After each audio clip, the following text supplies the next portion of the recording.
guys for coming. And even more, thank you for your patience. We had a few little technical snafus earlier, but it's all good. We're here.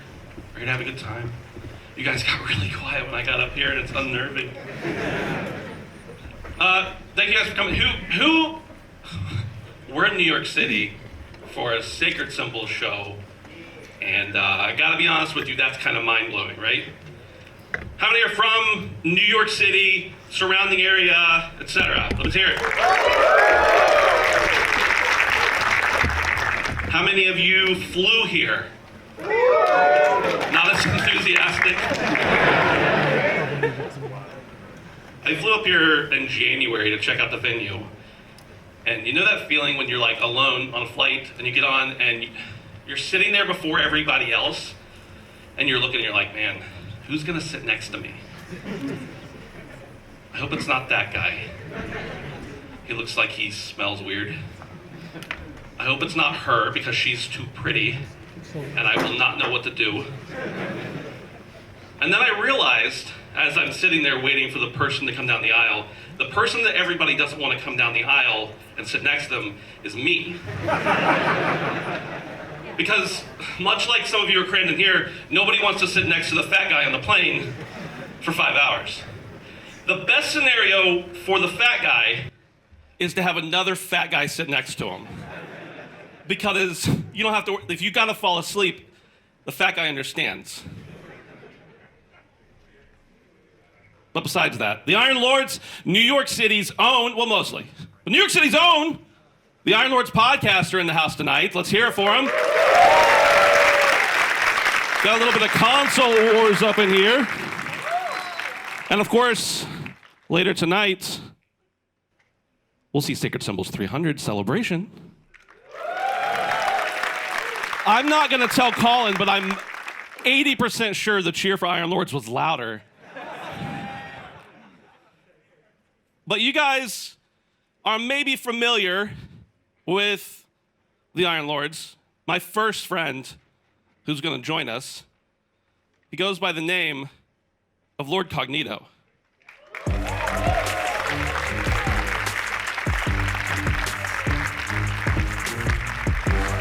Let's get it going for Lord Cog.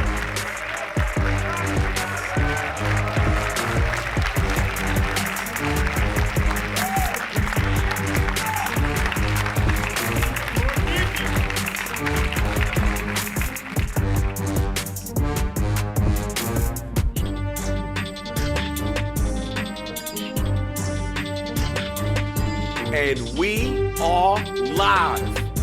Welcome to the Iron Lords podcast. Gotta introduce those 4 knights of the realm.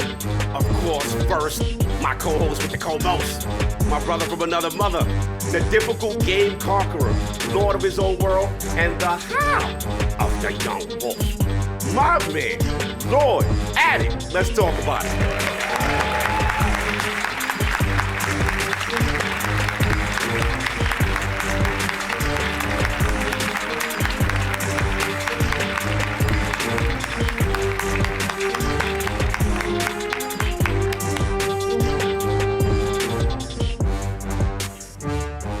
Of course, our most technical gaming lord, our solo gamer who lives for the single-player selfish experience. And also, the Sostradamus, the Lord of Clarity, Messiah, and Lord Patriarch of the Iron Bank, my man, Lord Sovereign.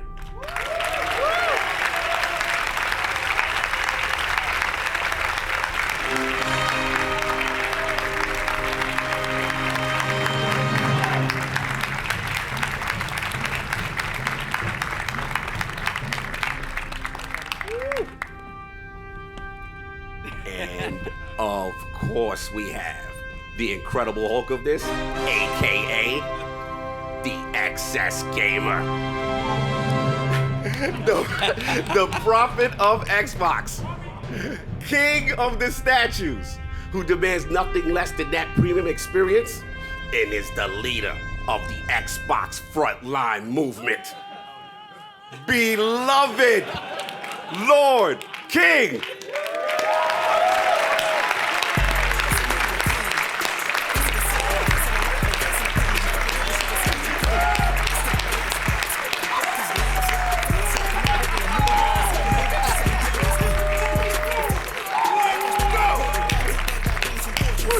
doing?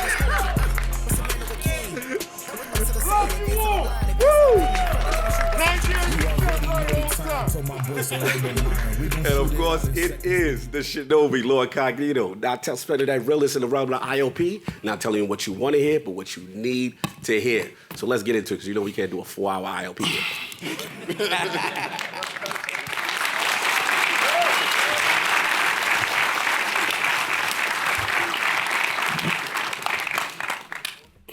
All right. So, figure we get together and talk about those greatest moments. Greatest moments in gaming, things that resonate with us a little bit. So I'm gonna start off with Ben and see who's gonna set this order off first. Oh no. Addict. Wherever you want to say, bro.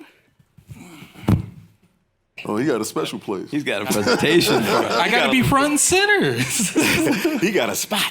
So we had a conversation, and obviously they wanted me to do something, but I'm the youngest, so I rebelled. So today I'm gonna be doing the most impactful game, which is Final Fantasy. Ooh. Final Fantasy is one of those games that has always stuck with me throughout years. You know, it kind of leaked into multiple things when it comes to my passion for Kingdom Hearts, my passion for strategy games in general. I can make the argument that without games like Kingdom Hearts and Final Fantasy Tactics, I wouldn't even like XCOM. It's always been one of those things I shared with my dad, even though he hated the loading screens. He hated those. I don't know why. And it's just one of those things that always resonated with me throughout the years, regardless how they've been the past couple years. Sorry I didn't like 16. And I'm sure some of you wouldn't even like it because Remake is exclusive. And For now. you know, from Final Fantasy X, I remember, you know, I played that probably 30, 40 times. I remember I convinced my mom to buy me 8 at a Pawn Store store when I was like 12. Salute. And the thing I want to really leave you guys with is they're remaking Final Fantasy VII. And that's because it's the GOAT. Woo! No doubt. Let's talk about it. Solve. Let's get to it. You come to me first? We gotta get to it, man. Finally, this is a strong claim. It's better It than is a false claim. We doing it. Listen, Let's go. as somebody who is enjoying Remake right now, right? Haven't gotten into Rebirth yet, it's gonna be a while. I will say that when I played 6 many, many, many moons ago, it resonated with me to no end. 7, I would not argue is the most important Final Fantasy. That's right. Be respectful. It is absolutely, I will never take that away from it. Is the most important Final It's Fantasy. so important it took you years to play Remake. Can we talk about that? What? I played it when it came out. Oh, you played when it came out? Yeah. Then why are you playing it again?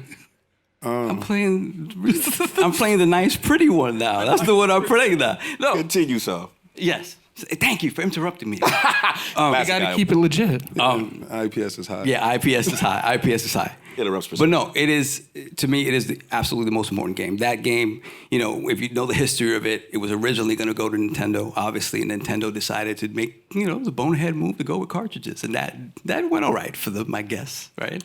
But again, PlayStation was right there ready to go with the CD, and obviously the rest is history. Yeah. So the impact of that game, the fact that I remember kids who had no idea what RPGs were. And to be honest, a lot of people, if you remember, King. They brought it back to the store. Well, because they looked at the cover and they were like, oh, what is this? Right? You know, we had a lot of fake stuff on covers before. And then they play the game and, you know, Cloud was this big with had this big polygons all over the place. It's not pretty. But the fact that it got kids that never thought about playing an RPG to play an RPG is very, So very, you're just very, making the point that Addict. I said it's the most important. But I like 6 better. I Okay. think 6 is Yeah, the better. perfect. Thank you. Perfect. Perfect. Next It's a person. lot of negative talk for the most important. I'm just saying. I will not lie. Until they remake 6, then you're in trouble. Lord Then you're in dang. trouble. I think 3 is the most important. That's just me. That's mine. Okay. But 7, what 7 did, it taught me the vertical slice. right? He told me that CGI, this is not what you're gonna get, because when we got it at home, I said, that's not what they should.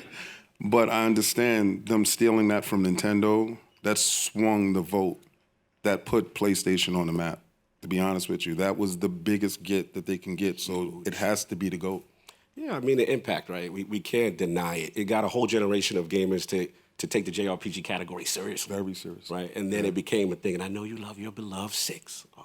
But from like a cultural impact and then the CD generation. And think about like, Nintendo having that relationship with Square prior, right? And then Sony comes in and then has now control of one of the biggest franchises. So you got a good argument there. I'm feeling it.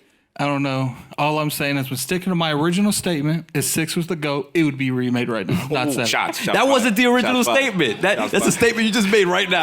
That's fine. That wasn't the original It's on statement. brand. I can change. I'm a new man. He limited to the Pixel remaster. That's what he You originally said Final Fantasy, period. You didn't say 7. Then you shifted. Is it 7? Are you talking about 7 only or Final Fantasy in general? Move on, Saul. Fair. We can have a conversation about that. Fair enough. All right. So, Lord Ben, who is next? Ooh. All right. This is a big one. November 15th. Special day. Lord Cognito was born. Special day. Bronx, New York City. Something happened. Sega kid without a home. Damn Dreamcast died on me. It died on you, or was it assassinated? It was assassinated. I was a refugee out here, man. Placed RIP, Dreamcast, all our Sega kids. We know never what it is. forget. But yeah, man, at that point, it was like, okay, you hear about Microsoft doing something. New York City, November 15th. And I'm sitting there and I'm like, what is Microsoft gonna do? This is the Office guys. What are they doing? And I never forget, Bill Gates and then even The Rock, the promo. Yeah. They're coming out with a console. All right, so the game in me, all right, let me see what's going on. Let me get a feel. And I never forget, we learned what a thing called a killer app at the time. And prior to that point, yeah, we had GoldenEye, right? We had like Mario, Or from the FPS standpoint. right? Okay. Yeah. From an FPS standpoint, console gaming and FPS just didn't seem to mesh right. And we got that Duke controller. Big clumsy thing. But it was just so unique to see them jump into space. And the thing for me, I'll never forget, again, November 15th, New York City, hard drive in the box, Ethernet cable required. And think about this as the lords that always, came over Mama Cog's house, all piled up, 10 people playing games. 4 TVs. They was very heavy. This 4 console, TVs, somebody playing in the closet. Yeah. Going to the wind. Stop cheesing Shout me, out to bro. Mr. Haas. Shout out to Mr. Mr. Hines Who's in the in this crowd. video, by the way. He Yes. was there this Yeah. day Yeah. He was on there. November 15th. He got a chance to play with Bill Gates. So, hi, you in here. You know what it is. Yeah. But it was just so special because at that point, we all just gamed locally. So this is the birth of Xbox Live. This is the birth of us socially being able to be apart, but still game. So Playing in your underwear. yeah, that too. Party chat, custom soundtracks. And yeah, I mean, again, I know for a lot of people, they would consider the 360 generation the greatest generation. But what it birthed, I feel, from an impactful standpoint, from a feature standpoint, how we game modernly, I have to give them the OG Xbox some love right now. Shout out to Seamus Blackley, the team. So what do we think, huh? I believe you. I'm sitting here wearing a chain. That's a powerful statement. I saw when we got there, because we was on 42nd Street, and it was like the most elaborate thing that you can do. And this billionaire guy is here, and he's making this console, and I don't know if it's actually gonna work. But like he said, I was a refugee.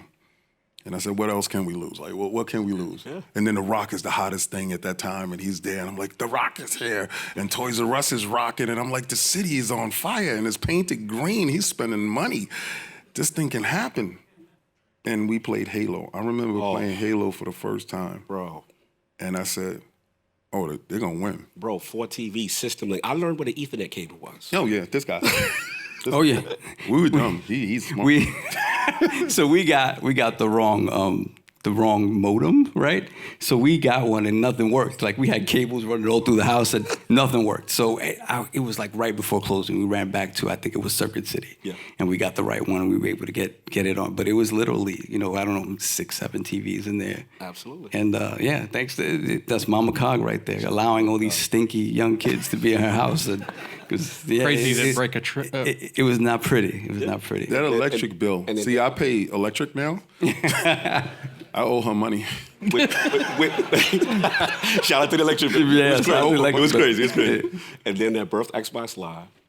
And then I meet Lord Addict through Xbox Live. Think about it. If there's no Xbox Live, there's no ILP. Yeah, Think come about on. that. Yeah, It's the birth of us in party chats, gaming together and having fun. The crazy part is most people have an origins when it comes to Xbox for Halo, but I actually have it for Fable. Like I bought the original Fable and the original Xbox for Fable, and I remember when the 360 came out, I didn't pick up a 360 till Fable 2 dropped. So like it's always been like Halo's always been they coming. I'm like, coming, boy. They Wait, looking no. for King. That's what's going on. I'm like, is it the building?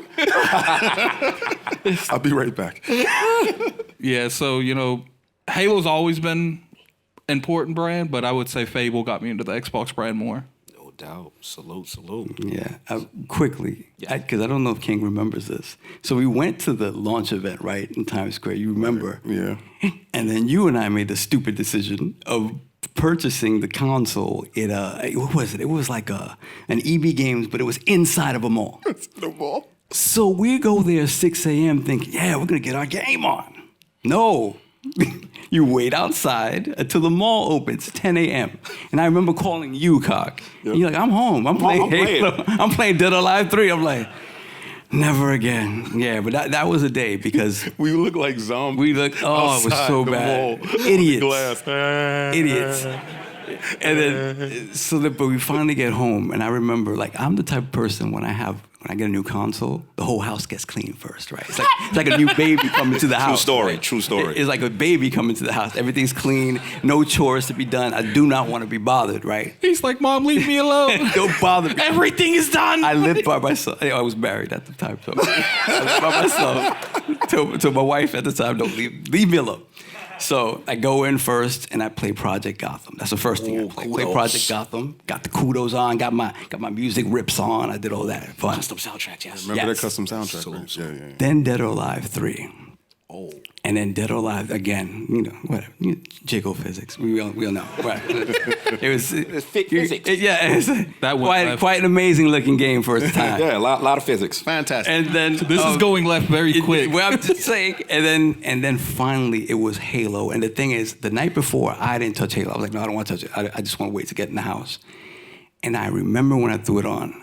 And I started, and in the beginning, Master Chief, and he's trying to escape the Pillar of Autumn.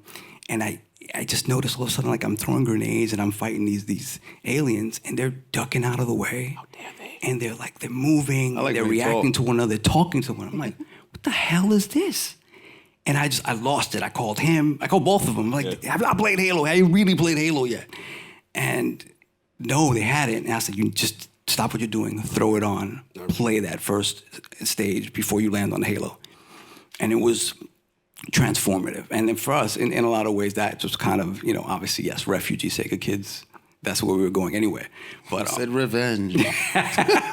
But it was a special day because I knew, for me, it was very cool to see an American company jump in and kind of deliver, because nobody believed them when they were coming. And they were like, Microsoft's making a system. Office guys. Right? Yeah, the Office guys. Here. So it was very cool that they did that and that it was successful to that point. And you speak about the killer app. The killer app, say Halo sold that. They were great games at launch. Halo sold that console. For sure. Yeah. No doubt. Lord Ben, who do we got up next? Greatest. Please be King. Why? Oh! That's right. Why am I going last? Oh, no. Okay, so it's 2001, and part 2 came out, and before we get to it, it's going to pop up right now. And I played part 1, and I thought Kojima was a genius. an absolute genius. And I said, how is he going to top this? And we was watching the E3 trailer, and this thing came on. I'm getting goosebumps now. Oh. And I said, that's not a vertical slice, guys. And, you know, we had to get Zona Enders to play this game, and I did not care about Zona Enders, not in the least. Not in the least, because I wanted to believe the lie. I said, if it's a lie, please, please, please don't let me wake up from this dream. And we put the disc on, and this was the reason to have a PlayStation 2. This was when I knew Xbox 360 better do something. Because these dudes, this Kojima guy is absolutely insane. The most graphically intense game, and he surpassed part 1. But this game is the seminal game for you to have a PlayStation 2. I thought the world was talking about it. I thought it was the greatest game. It is probably one of my best games and my best moments in video games. I am floored by this, but I remember this moment. Surprise. I am floored by this. I don't know how Xbox Frontline gonna feel about this one. Yeah, I don't know. Oh, Treachery. I don't know. lot of what's deceit. They understand I play multi-consoles. That is true. But my heart bleeds green. all right, man. On brand. It's fine. He'll. Yeah, think about it. Yeah, that is true. Yeah, that was a whole lot later on. Yeah. But to your credit, I remember the physics, hiding the bodies on the ship, the rain effects. rain. Beautiful. And at that point, the graphical fidelity was so high. Was some controversy? Was Mr. Raiden at the time? Yeah. A little controversy, maybe? Was controversy over what? When the game actually shipped. When the game actually shipped. But the demo. Well, the game, if I'm not mistaken, the game was supposed to come out around 9/11. If I'm not, maybe I'm off. Maybe No, I'm not off. that controversy. He's talking about Raiden. Oh right. Oh right. After The swap. Big shell. Yeah, the swap. yeah. Yeah. That was the controversy. Yeah, that was a controversy. You know, didn't care. the naked ninja, but the naked ninja guy. Yeah, but you know, he made up for it. And, Master Cheeks. he Master Cheeks, the original Master Cheeks. That's a controversy. But he made up for it in Revengeance. He played Revengeance. You know, play that. Yeah. Addy, What's your feel? what's your feel? What's your association with Metal Gear? Nothing. Now, you guys can throw stones at me. That's fine. I'm going to hold my stance. Nothing. You're not into the lolly lily low? No, here's the thing. When those games were really popular, I wasn't really playing that type of game at the moment. I do respect it. I just haven't played it. Like, I am looking forward to it. Is the second one getting remade? Or is it the third one? 3. Yeah, one of them. Yeah, 3. Delta, yeah. Has a number behind it. That's all I know. I think. So you're the espionage. You're the Yeah. This So- like, how did it impact you? It was crazy because again, we talk a lot about Xbox, whatever, but PlayStation 1 was really, really special to us. Absolutely. We bought everything under the sun, and when we first saw Metal Gear Solid, we were like, they're taking that game from NES and turning it. And the NES game, when you think about it, was so far ahead of its time.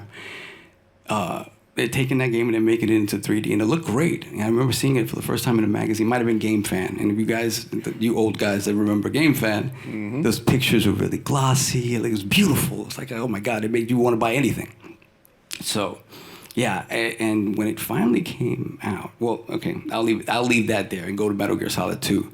So 2, Zone of the Enders, right? You forced us to buy Zone of the Enders. Nobody cared about I think we played that demo for hours and hours and hours on end just to see the physics, just to break bottles, just to shoot kneecaps and things like that. It was special. It was really, really special. And in a lot of ways, as a Sega kid, I kind of felt that was the moment that the Dreamcast died. Oh yeah, if anybody had even an inkling of a thought that they were gonna get a Dreamcast, the moment they saw that Metal Gear Solid 2 demo, it was a wrap, and that was that. So yeah, it's a very special game. I fell off a little bit afterwards, right? Snake Eater's great, but I fell off a little bit afterwards, and I have to really catch up, honestly. Yeah. And I'm gonna play obviously the Delta remake, but yeah, MGS2 was a special moment. Big one. I wonder who's Next. Oh, brother. Surprise. How much time do we have? No. Let me stand up for this one. Uh-oh. Oh God. So I'm really He's really pacing. surprised that these guys were really straight laced about this, right? Mm-hmm. And I was like, I'm gonna be the messy one. I guess so. But I'm not, just playfully messy, right? So for those of you guys who know our show or listen to our show, you know that I am the contrarian baby of the show. I'm always, in opposition to what's being said. And in doing that, I have a little bit of I tend to predict things correctly. Oh God. Here we go. I tend to guess things correctly. Oh, perfect. Thank you. Yeah, now he has the clicker. Got the technology. I have visual aids now. So, over the years, Where's had a number of different monikers. Oh God. Yeah, that's right. A number of different monikers. King and I shared the Prophet moniker for a while, and then I ascended from that, and then it was the Sovstradamus. I was expecting this from King. That's what I'm saying. I'm so surprised. No. When he said Metal Gear Solid, I ain't gonna lie, I was disappointed. IPS is high. IPS is high. Let's just get there. Let him cook. Let him cook. Okay. And then I guess some really, really big things that were going to happen in the gaming space, right? And The button. I was against it, but the team was adamant that they wanted to change my name, right? And I was against it, but I lost 3-1, and I'm a team player, so the Messiah was bored. That's where we're at right now, This right? is the biggest ego boost I've ever seen in my life. Right here. So fake. So, in doing that, every time I guess something, I bring it up on the podcast, I'm like, this is going to happen. No, you're wrong. You're an idiot. What's the game? Click the button. No. Damn it. Thank you very much. I appreciate you. He only had 5 minutes. He's getting revenge for every time we We have time. interrupt. We have time. If y'all would be quiet. Thank Yes. you very much. Save it for the encore. So, every time I say that I predict something, they don't believe me, right? They don't believe me. So this one thing that I'm going to talk about today, which is, in my opinion, one of the great moments in PlayStation / Xbox history, I believe. I don't know that too many other people believe that. It's a recent moment, right? Ooh. But this is a moment that when I brought this up on the podcast, no, you're an idiot. You're an idiot. It'll be a cold day in hell when it happens. But He's when been I waiting say for this. something, this is the one thing. This is the one thing. Roll a tape. This is the one thing My neck hurt. that if I ever knew my entire life, from the moment I was a child, I knew it was gonna happen, it was this moment. So, and if you know anything about me, I always have Receipts. Always. So, It's too soon, son. Oh, come on. this, We sent those stimmies over. 1976, mom and dad taking a picture of their beautiful bouncing baby boy, and these things just appear in the crib. I don't know what happened. God. Solving I only didn't even four, know though. about Pong or like the Magnavox Odyssey, but hey, this happened. I have no idea why. Who did this for him? Puerto Rican family, they thought it was weird, so they just, they cut a chicken's head off, he's fine, he's good. And pay no attention to the demonic scribbling on the back of the crib. I don't know what that is. So this is very weird. So, and then throughout my life, this sort of stuff continued to happen, especially when I took pictures with people that are close to me. Oh, God. What is about to happen? Yeah. Hey, yo. No, you didn't take it back. Yo, Yeah. you know what? I should have known this was gonna happen. been a prophet his whole life. Send this picture to him. King. Now I know. Lady Saab didn't need to see the picture, just in case you did. Yo, that's old school right there. Look at those two handsome men. 30 years ago, God, 50 pounds lighter. 75. And there are those games again. I don't know. I didn't know what a PlayStation 4 was. What PlayStation 5? Excuse me. Sorry. Excuse me. PS5. I didn't know what it was. So, he was the first person to sort of be indoctrinated, right? And then, and then there were more. Yeah. Oh, you got him. Oh my God. This man is ruthless, bro. Then there were more. In this one, I don't know what happened. Grounded is the only one that decided to magically appear in the picture. Mysteriously, there's only one copy of these photos around. So I don't know where the rest of them are. Sorry. Shout out to 90s Bronx backgrounds. Foxy Brown. Yeah. Yes, that's us. We jump a few years in the future, and we're in this very building. Not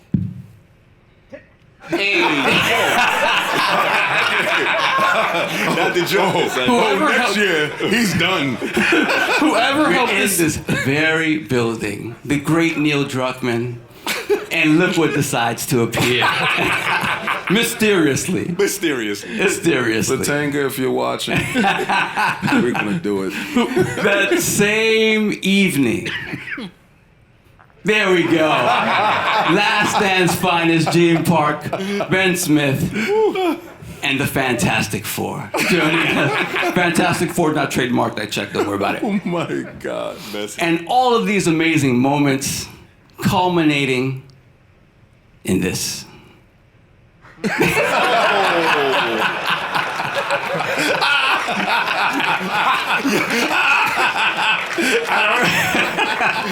This how you envisioned it. This is how it went down. This is how it went down. We know someone helped him. We gotta find that person. No. Astro Paras was where? It wasn't. It wasn't Astro Parrot because I didn't want to Saul definitely did not help. Didn't Definitely Astro Paras. You know you're my guy. There is. The betrayal. We must find the traitors.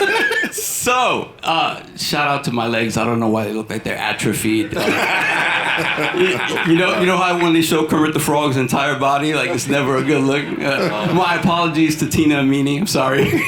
We got Phil Dominus out of pocket. That's crazy. If you haven't guessed by now, my top PlayStation / Xbox moment of all time is the boringly named Xbox Business Update. No, but in all seriousness, look, I know many people don't agree with this. Maybe not. I think these games coming over to this platform is what's best for gaming in general, the Xbox platform overall, and the PlayStation platform as well. Everybody wins with this. That's my feeling. A lot of people don't maybe believe that. The stimulus. So, this is my presentation. It's not my mic, so I'm not going to drop it. Yeah. Not Saul. Remember, they just gave him 4 stimmies. That's all. Just 4 stimmies. No more's coming. No, it was a whole slate. Oh. The whole slate. The whole slate. So the whole slate's coming. That's for sure. But another thing I wanted to do was just have some fun with my brothers. Like, Yeah, you really had too much. You took up half the show. Way too much. Done. We're good. Yeah, We're good. we can't talk about it. That's what, it's a mic drop moment, so you know. Any questions from the crowd? What's next? Everything. Well, you know what? I video. had another slide. I had another slide with like a NASA helmet on, but it disappeared. I don't know what happened. I don't know. Pog might have taken it. The leak was took now. So what we doing at it? Is this the greatest moment? I didn't say it was the greatest. I enjoyed the moment. I don't know about that. It's not the greatest moment. It's Saul's greatest. Solve this moment. Yeah. And that's special. How long did it take you to make that presentation? Okay, how long did Ben do to make that presentation? Ben didn't do it. Ben did. Shout out to Jam Fajardo. Shout out to Jam Fajardo coming through at the last minute to put these together. Because Saul That has was seen fun. me edit photos, and I know you didn't do that. I know you did. No, I didn't do that. No, salute. Look, it's definitely a moment for sure. You know, in your credit, we have to give you that. We have to give you ABK. We laughed you out of the room. The with ABK thing is him. Yeah, we were like, that was not on. That's what I thought it was going to be. That's what I thought he was gonna do. I thought you was he building He up did that to on purpose. Yeah. That's all. That's all I want. No, he did that on purpose. Sleight of hand misdirection is magician. I'm so surprised that I was the one to be messy. Yeah, you I don't really. be the messy with. And he really thought I was. Yeah, I was He came in here so straight. No, laced. to be fair, he was out there with his candidate thing. I thought that's what you was gonna do. Oh, but I am running for president of Tony S. You want to take this moment to announce your candidacy? Listen, vote for me on 2020, 2021. I mean, listen, I'm not going to do that. You got your moment, mic drop. It was fantastic. No, it's not. You got me out of pocket. No, The rebuttal will happen. I got all of y'all out of pocket, but that's No, you fine. did, you did. But look, I wanted also just to show us, like Yeah. through the years, and just make a little fun of it. But To we've be been fair, doing this though- for a long time. I didn't have any, Yeah, which- I got you baby could have pictures had. To be fair, you could have had Homeboy Photoshop like my beard trend. I could have done that. I could have Yo, put your it- bearded face on a baby. That It would have been would've hard. Yeah, I could have done that. But yeah, I just want to. We've been doing this for a long time. Yes. And it's always been love, and it's always been about the games and fun. And to be honest, like to be here with you guys now, to have the opportunity to be on stage for the first time in our hometown, it means a lot. And, Thank you. and nothing went wrong. Yeah, no, salute. My mouth's right out. I can't even. These are my brothers, and these are the kind of conversations we have. What I love is that we rarely all agree, Never. You know. Especially me. I didn't agree with that. and we challenge each other. But I think what I love about our dynamic is just getting back to the fun. Oh, yeah. And that to me is what's most important. And I love y'all. I'm super proud. That was hilarious, by the way. Absolutely fun. And just a piece of the Iron Lords podcast.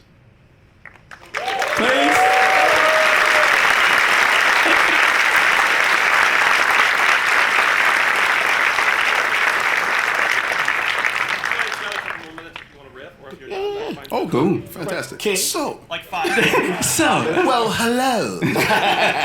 No, we was at PAX East, and if anybody got a chance to see us at PAX East, this was a very monumentous moment for myself and the team because we had all of our writers there.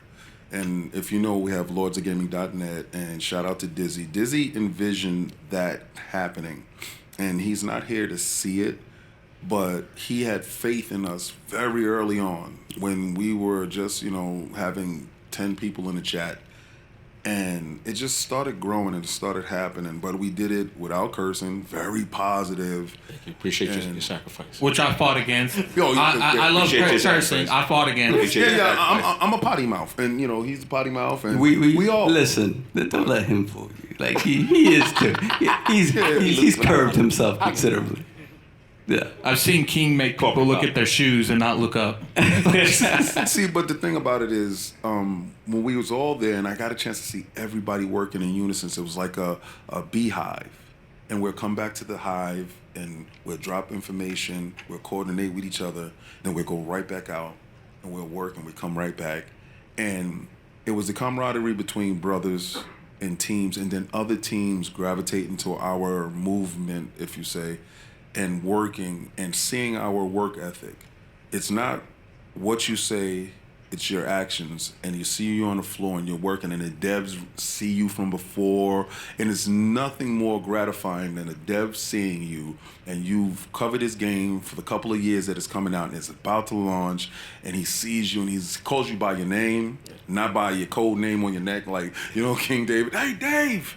And I'm like, hey, what's up? And it just felt really good to have that acknowledgement of the hard work and the team seeing it. And we had a lot of first-timers flying across from wherever they come from, all across the world, to put their trust in that we're going to take care of them. Absolutely. In this environment. And no one's been hurt. Everybody's made it home safe to their families. So I'm thankful for that. PAX gave a lot. We learned a lot. and we grew. And to come here and to do this in front of you guys, LSM fam. I was stoked all week to come here and do this in front of you guys.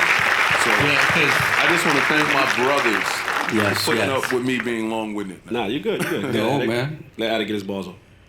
What I enjoy about the LSM communities, we might go on there, do our little Twitter fiasco or X, whatever it's called, but what I've noticed about this core community is at the end of the day, it's centered around the games themselves and not the character stuff. No, absolutely. And you guys have always welcomed us with open arms. And, again, shout out to Mr. Batty Plays, the Five Dukes, run with it, right? And, I never getting the call. And just being extremely humble and him watching LP and knowing what we do. And again, just getting to share a piece of that with you guys is extremely humbling. Every time I see one of you, it's always love. And the comments, even like I said, even when we disagree on points, everyone's respectful. And I think the LSM community doesn't get enough credit for that. So that's why I always preach for the high heavens, yo. Love, always. Salute.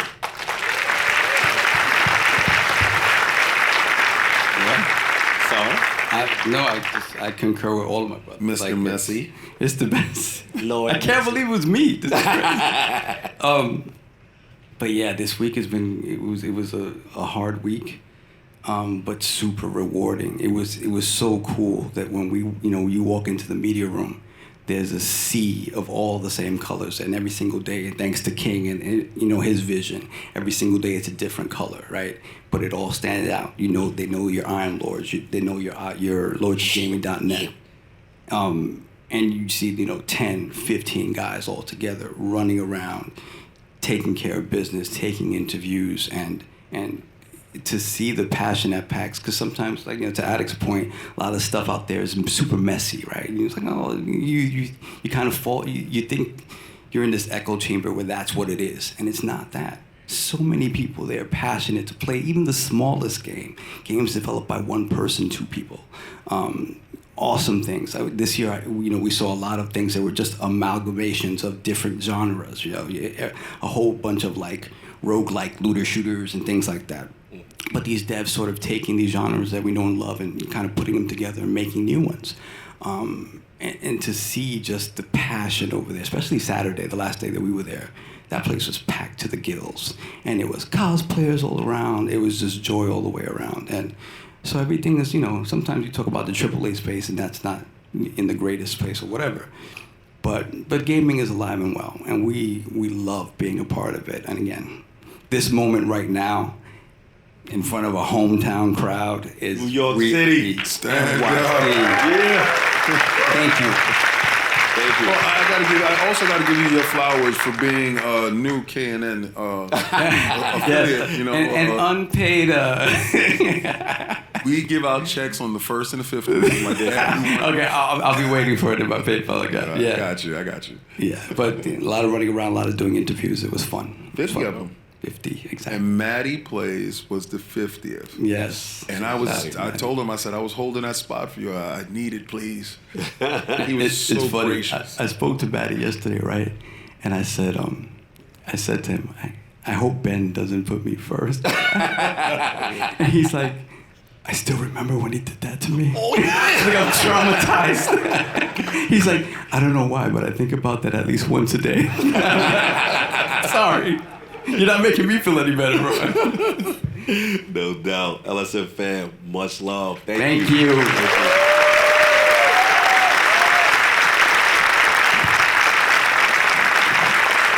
Give it up again for the Iron Lords.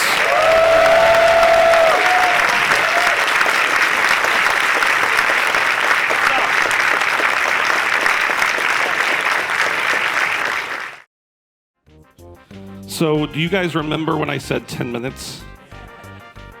I'm sorry. Sorry that I let you down. There's a clicker somewhere. There's been a lot of anxious moments, though. A lot of nervous moments. Like, we had some technical difficulties earlier, so, we were letting everybody in late, and I was annoying the VIP people, telling them to move faster. It was joking, but also I was, pretty serious about it. There's been, a couple anxious, and I'm an anxious person, I get it. I'm not, I try to play cool, but don't feel that way. But The most anxious I've been, though, was not necessarily today. It was yesterday. We were out walking around New York City for a while. And as you know, we needed an arc because it was raining. And we were just planning on going to the Nintendo store. Like, that would have been fine with me. Hop in the subway, get a little sprinkle, whatever, get to the Nintendo store, that's fine. But because I was walking with Dustin, we had to stop at 15 weeb stores on the way. And even that wasn't bad. I was like, okay, we're wet. Guess what? Dustin's room, my room didn't. Dustin's room had a dryer. So we were like, okay, when we get back, we're just gonna throw all our clothes in there. They'll be dry, we're gonna get to dinner. It's gonna be great. Well, I only brought one pair of pants. You degenerates don't even pretend like you didn't also only bring one pair of pants. Not for a second. And Dustin opened the dryer at one point and realized these aren't going to be dry in time to go to dinner for our reservation. So he did what any normal human being would do. He took his pants out and took an air dryer to him, a hair dryer, and then hit the wash button and washed everybody else's. So I went to dinner in shorts last night. And a little bit of fairness to Dustin, it wasn't entirely his fault, but it was mostly his fault, right? But you guys are here to see Sacred Symbols, Celebration 300s. I don't remember what slide's next, so I have to casually walk over here so I can look at it on the screen behind me. There's a little video, maybe from our friends Lockmort. 3, 2, 1. Okay, so it's 3 alert episodes, so we're not gonna edit this. No funny business. Just congratulate them. I know you have your own channels, but there's no need for banners or whatever to promote yourself. Just say something nice about them, and then we can get the hell out of here, okay? Hello, it's Hogue, your favorite/least favorite games-facing internet lawyer. I became what I believe was Last Stand's first paid contributor. Well, and I deserve to be paid. Sacred Symbols has gotten me through some of the hardest times of my life, and I know that a large portion of the community feels the exact same way. Good, that's very nice. Why is Colin so turned on by George Washington? No. All I have found so far is this guy, an impersonator. He actually does cameos. It's just a little weird that Colin wants to bang George Washington so bad and hard. He'll even do it with the fake teeth. Hey, so I'm seeing over on Kiwi Farms something about Colin and Washington. He said it on the podcast. This has the stink of kind of funny all over it. Dustin, I could not be prouder of you, buddy. You're absolutely killing it. Had a blast hanging with you at my wedding in October, and I can't wait till the next time we get to hang out. All right, Jimmy, that was very nice of you. You can go. That was perfect. I can't believe that fucker hates Metroid Prime. What the hell? Oh, shit. Just look at that thumbnail. I mean, look at it. Outside of the neon green italicized font, how did I not go with Colin was wronged as the title? Dustin, buddy, one of my oldest friends and one of the best guys I know.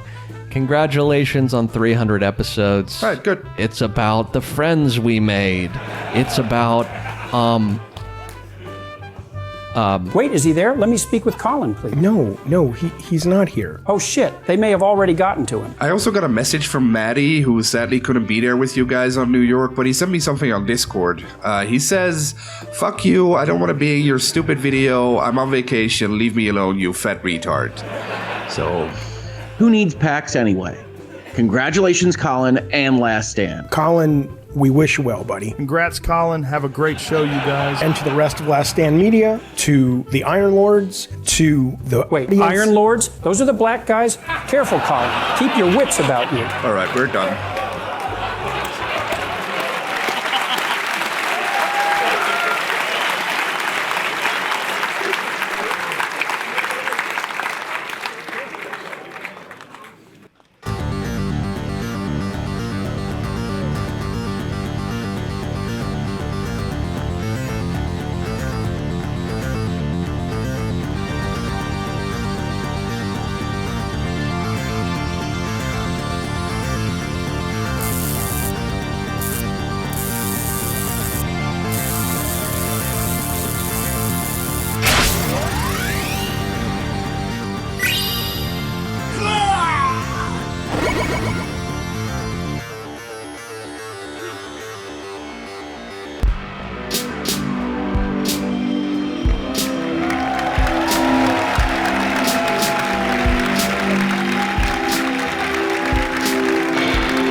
getting my notes ready.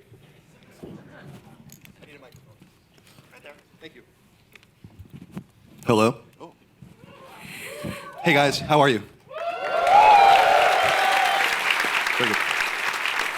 Thank you guys for coming. Appreciate you. It's good to see you. Oh my goodness. I'm like in the front of a movie theater. I literally am in the front of a movie theater. All right. Well, as you guys might remember with Sacred 200, we did an actual celebratory episode, one from 199 to 201.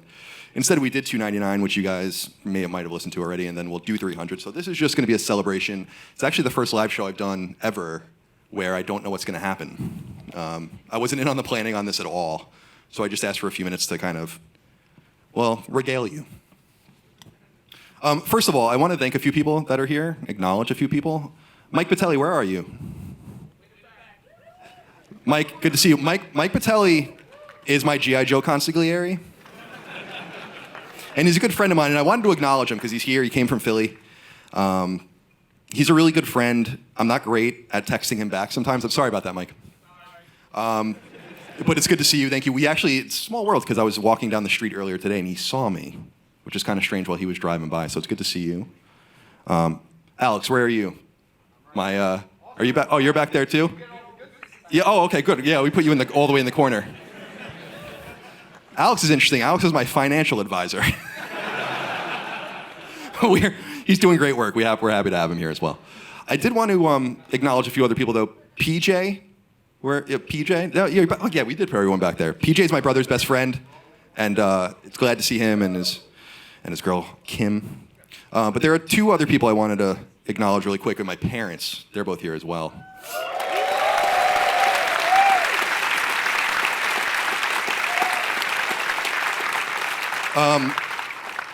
My mom is my biggest fan. She really is. And I want to thank her because she was always so patient with me, playing games, driving me around to play hockey all over New England, sometimes Canada, weird things like that. We'd always get killed in these tournaments, but it's just, I appreciate her coming from Virginia to be here. And you know who else is here? My dad.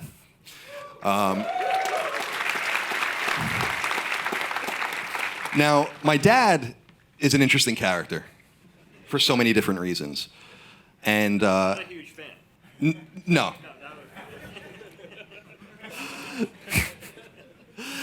My dad,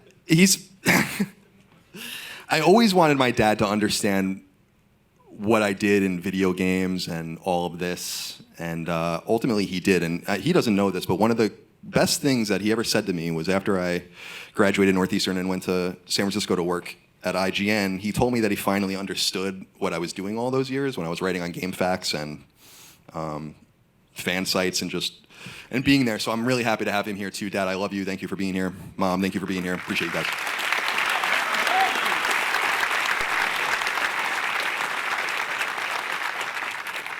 The Iron Lords are here. Good to see them. Walking around PAX looking like a Little League team.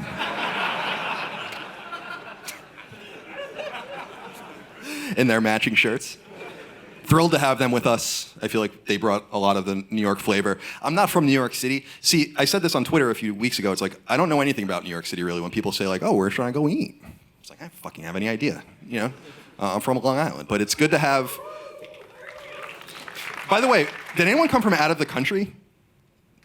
Oh, boo, foreigners. No.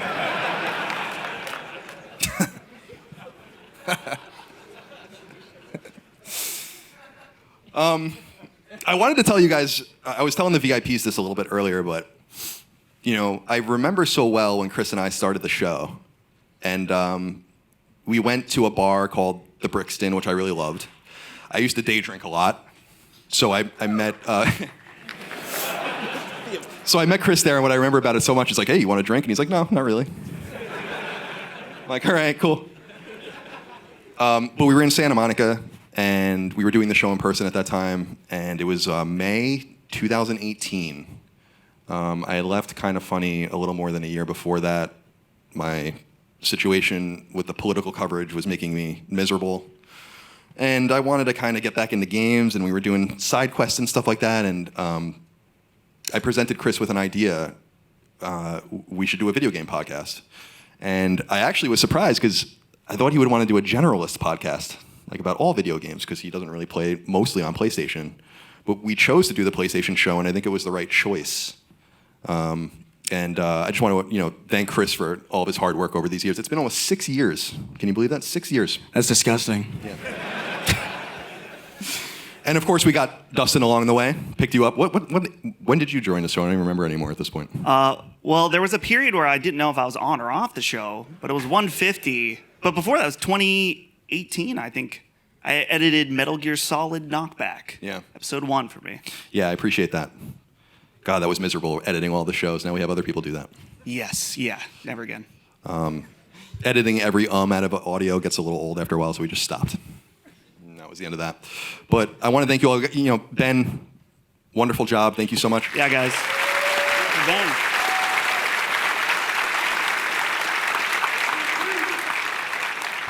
By the way, I'm noticing we're in a movie theater, so there's no balcony or anything like that, so no Six Semper Terranus kind of shit's gonna happen to me. If anyone wants to take a shot, wait till afterwards. My parents are here. I don't want them to see that. Let me make sure there are no other notes. Oh my God. I got my old button phone here. Oh boy. I just want to make sure I'm not forgetting anything. Oh, yeah, I wanted to note this. When was the girl crying in the bathroom at one of our live shows? Do you guys remember that? I think that was 200. 200? Yeah. So if any girlfriends or wives are here and they want to cry, please take it outside. Wives, girlfriends. That's still one of the great stories, isn't it? For people that don't know, it's Sacred 200. Someone, who was it? Someone found, Someone wrote in. Oh, right. Oh, yeah. Right, that my wife, he was like, my wife was in the bathroom at the show and some girl was in the one of the stalls crying. And apparently she had no idea what she was. She was like on the phone, like, he took me to this gamer thing. It's not that bad, is it? Holy shit. But it's good to be back in New York. It's like we're staying at the Hyatt on the Avenue of the Americas. It sounds like the beginning of The Last of Us. After everything goes off and you're kind of running away and you're carrying your daughter. It's like fucking constant sirens, people screaming. Happy to live in Virginia where I only have to listen to the white trash next to me scream at their kids. That's one of our favorite things when Micah and I go outside and sometimes we'll hear them yelling at their kids and she'll come and tell me or vice versa and then we'll go out and we'll listen.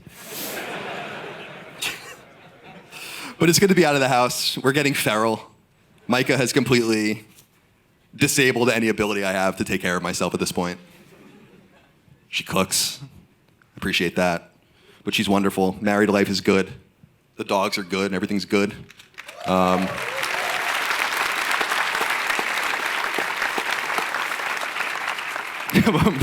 Micah and I are so weird because we have a very weird schedule where we go to bed at 3 or 4 in the morning and then get up at noon or 1. And a few days ago, we were just talking in the kitchen and I randomly started magic erasering every wall in the house at 3 in the morning. And I wanted to acknowledge that because I wanted to thank you guys allow us to do things like that. To be up at all hours of the night, watching predator catcher videos and doing whatever it is we do.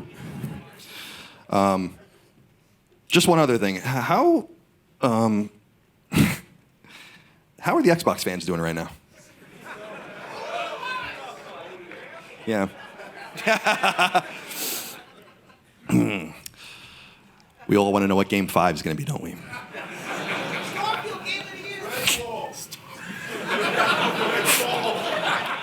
That would be pretty brutal, but funny. But anyway, I don't want to take too much more time because I really don't know what we're even doing. Seriously, I have no idea what's going to happen. So I assume I'm going to be made fun of and in other ways diminished. But before that happens, I want to thank all of you. And of course, we're video recording this and it will go on YouTube eventually. We simply couldn't do this without the kindness of all of you. The internet's a strange place these days. And we forsook, I don't know if that's a word. That's not. No? I had forsaken. Yeah. Reach for intimacy with the audience. Not like that. Not like me and George. And by the way, just real quick, I absolutely told Micah I wanted to fuck George Washington. I didn't want him to fuck me. And I had a big problem with that.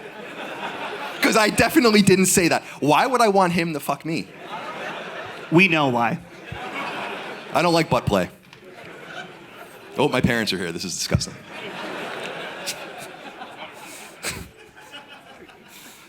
I want to acknowledge the team too, though. You guys obviously allow us to do amazing things in quotes, and it allows me to really stretch the field with our people. Whether it's Brad, welcome.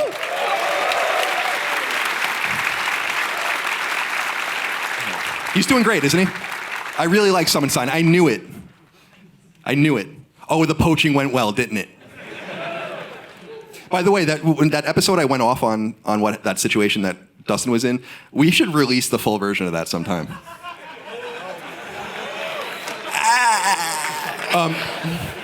The funniest part about it is not the shit talk, but that I explicitly offer Brad a job in that podcast. And Dustin thought I would put too much pressure on him, so he asked to remove it. Maybe it did. I don't know. But thank you for that. Brad's good to be. And of course, Gene Park, the Washington Post.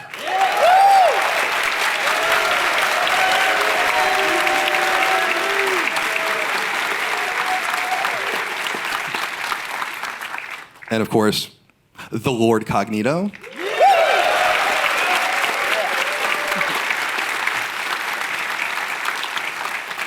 God, there's so many names. There's so many people doing wonderful work.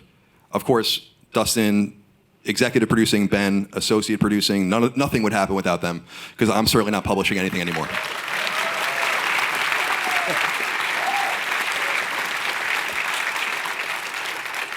And finally, I want to acknowledge my brother Dagan. The Muffster, the Dagster. Ruining every name. It's been an awesome honor to do this stuff with my brother for so long, even longer than Sacred Symbols. Knockback is actually older. And it's cool. It's just an awesome excuse, isn't it, Dag? To just get together and talk every week? It's a pleasure. Yeah. I don't know. I guess the point I'm getting at is that I feel so fortunate and I feel so lucky. And I don't know. Kotaku couldn't fill this room, could they? I don't think they have any readers at all at this point. Holy moly. All right. That's it. Ben, I leave it to you. I'm going to go sit down now, and everything else that happens at this point. Okay. Oh, we'll see. Welcome to the stage, Brad. If you'd like, I have some accessories below that you could check out for this next section. Oh, right. Yeah, there you go. You got it. This is going to be a hassle to put on, but we'll try it. Yeah. While you're doing that, let me bring up the Jeopardy game here. This is real professional. No telling the audience what we're doing at the time. This is perfect. I like how this is going. So I'm just going to be like the Jeopardy version of Vanna White here. This is Brad's show, okay? Brad, well, it's Colin's show, but that's right. He let me put Brad in charge. So we're going to play a little sacred Jeopardy. Now, Dustin and Chris, you're a little young to know what Jeopardy is. I know. I understand. How old do you think we are exactly? How old do you think you have to be to watch Jeopardy?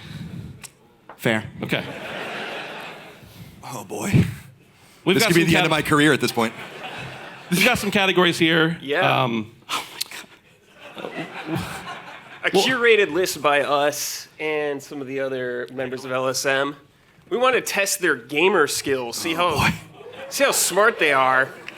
They talk trash, they talk big, like to brag a little bit. So we'll see how they do. For this also, so we're going to be playing Jeopardy. Also, contestants, you will have 2 people you can ask for help. If you have questions you don't know, one of fellow LSM staff and one person from the audience. Okay. So if you don't know, don't be afraid. We also got these buzzers for them, right? Yeah, choose your weapons wisely, folks. Yeah. All right, we'll carry these over there. These are rated ages 3 and up. Perfect for Chris. Well, now we know someone's age. Oh boy. Blue, of course. Okay. Thank you. I'll give you the big one. I'm gonna do it like a drum pedal.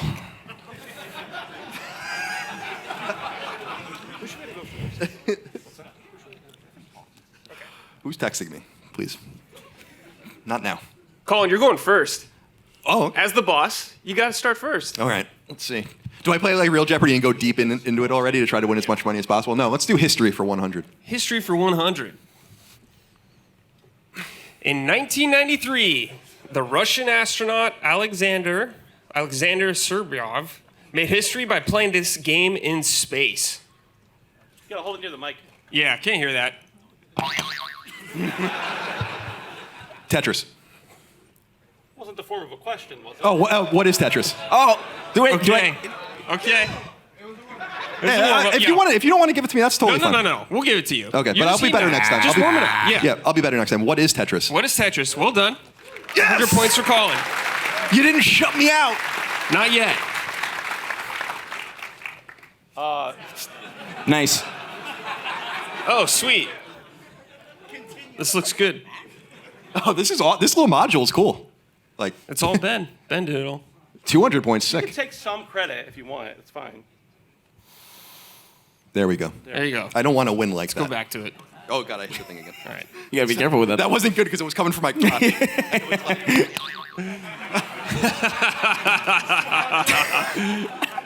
I'm fucking struggling. It's me, huh? Oh, it's you. Give me characters 300.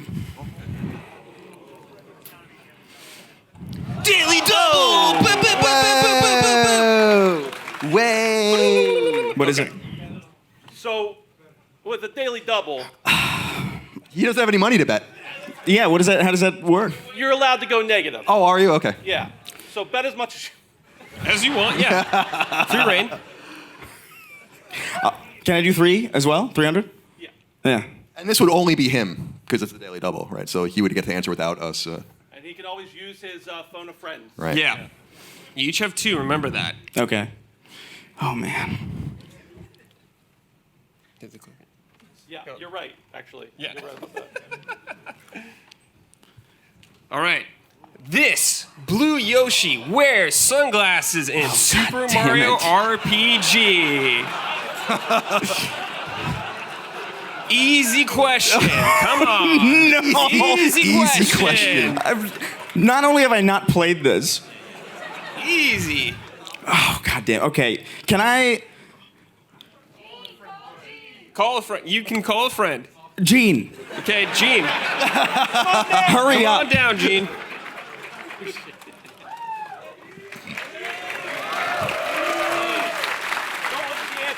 Oh. All right, what the fuck do we do? Answer the question. Who do you think? Oh, wait, I can just straight up answer it? You can tell him yes. Oh, Yeah. it's Boshi, dude. What did you just say? It's the dumbest possible answer is Boshi. Bullshit. Like Blue Yoshi? Yeah, Blue Yoshi is Boshi.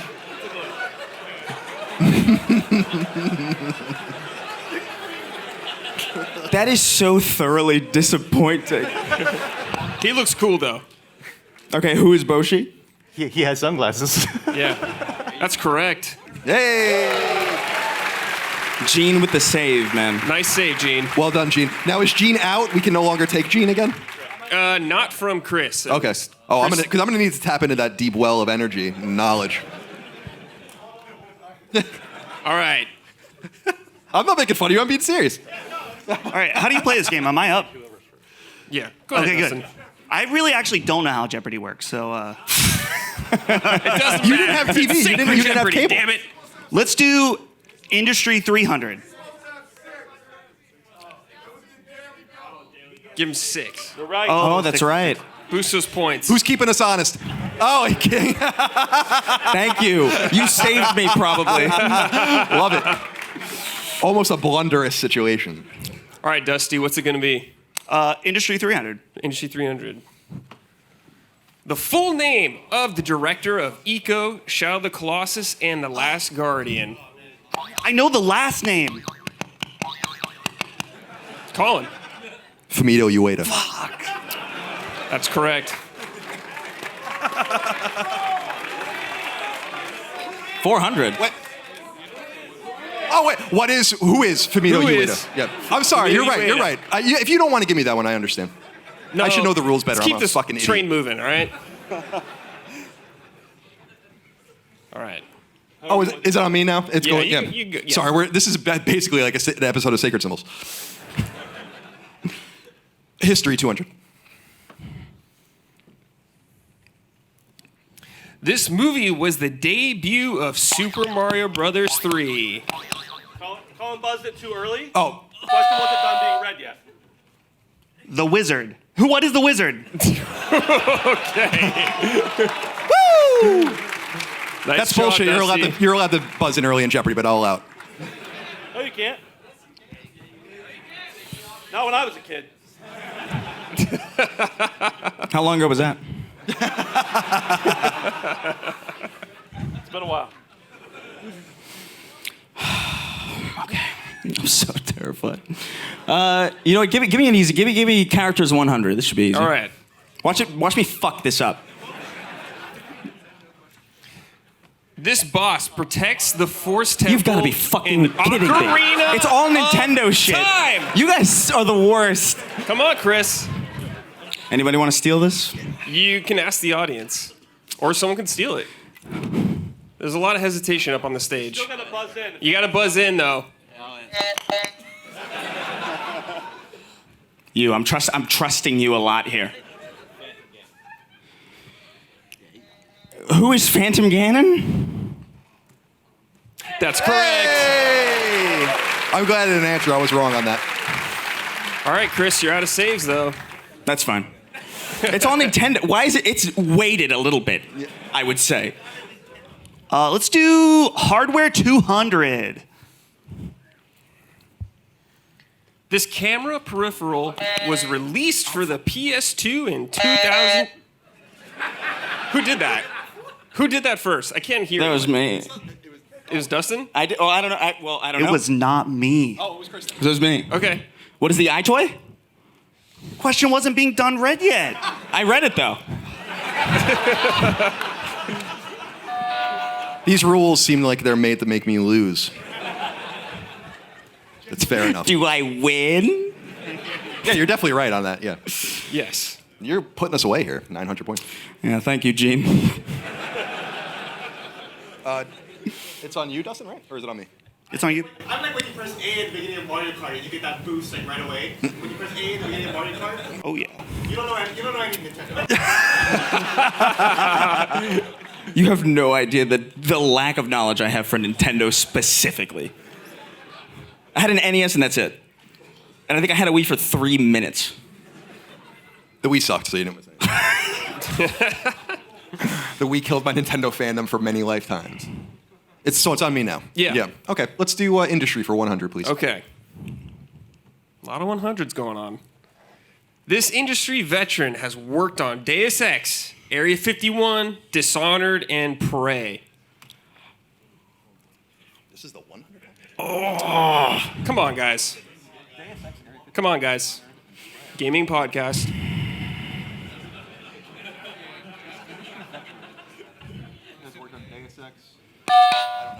I'm picking a lifeline. Okay. This guy right here. Who is Harvey Smith? That's correct. Hey! Well done. I know, I felt it.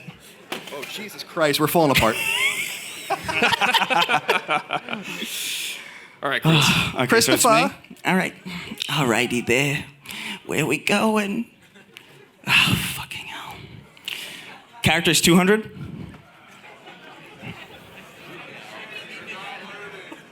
I swear to God, if this is a Nintendo, I'm leaving. This woman is the mother of Final Fantasy VII's protagonist. Oh.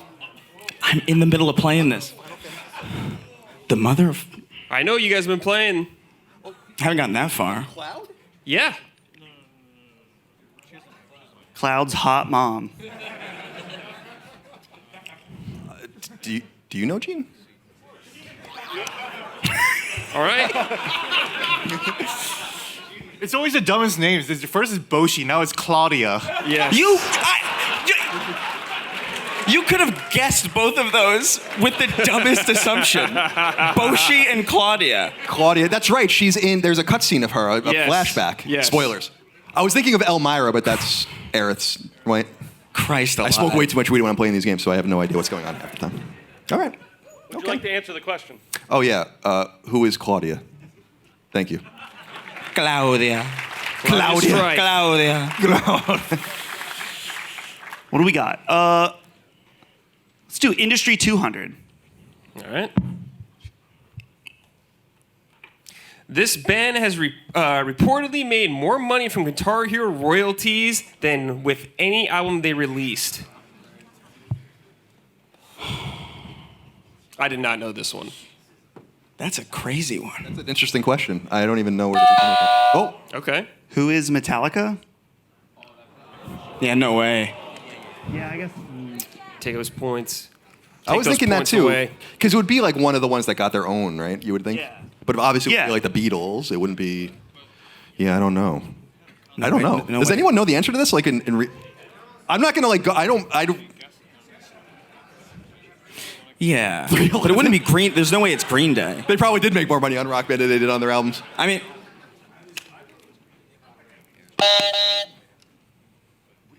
who is Green Day? No way, right? You gotta stop listening to the audience all the time. That was me listening to me, which I will never do again. I hear Green Day from the audience. Oh, it's Rock Band. Keep it That's down, right. audience. I'm not gonna answer. I don't know. I'm gonna save it. Does anybody know? Oh, Aerosmith. That's interesting. Aerosmith. That doesn't make any sense to me. That makes perfect sense to me, actually. Dude looks like a lady. No one's buying. Yeah, that's true. That's fair enough. I like the song. Do you guys know the song Aerosmith song "Pink" from the '90s? I love that song, and Mikey gets so mad when I play it. She hates it because she thinks it's a sexual innuendo, which it probably is. Is it me now? No, I think it's on me now, right? You dog? Yeah. I just went. I can't keep anything straight. Holy shit. Game Worlds 100, please. What is the name of the enemy faction in Ghost of Tsushima? Oh my god, I have no idea. Big part of the game. That was like 300 games ago. Big part. Who are the Mongols? Oh, it's obvious. Suck it, bitch. I was thinking it was like the shadow of like dark. You know what I mean? Like the shadow of the hand or the something. house of. I was gonna say the Japanese, but like House of Japan. Christopher. You're up, Chris. Is me? All right. I don't trust any of these 100, 200 things no more. Let me do you know what? Let me do Game Worlds 300. All right. Oh. The main. Sure. Just read it. The main antagonist in the Resistance series. Who is the Chimera? Or what is the Chimera? Very It's well a done. shooter. It is. Yeah, we never really saw the Chimera in Resistance, which is interesting. Yeah. These were all the things that they were fucking around with, but the series didn't go long enough for us to actually go to their home world or anything like that. So sad. I know. So sad. It's so sad. That's okay. Let's do Hardware 300. Ooh. The memory card for the Dreamcast is better known by the acronym VMU. What is a visual memory unit? Boy, Dusty. Yep. I'm unclear if we can buzz in before. I'm not buzzing because I was told that I had to wait till the end of the fucking question. I would have gotten the wizard one right. You know what? Finish the question. We'll wait till they finish the question now. We're flying by the seat of our pants here. No, I tell you. We'll wait till we finish the question, then buzz in. Okay. No more fighting.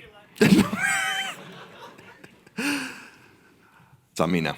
Yep. It is. All right. Industry 400, please. This console is the second highest selling Sega system.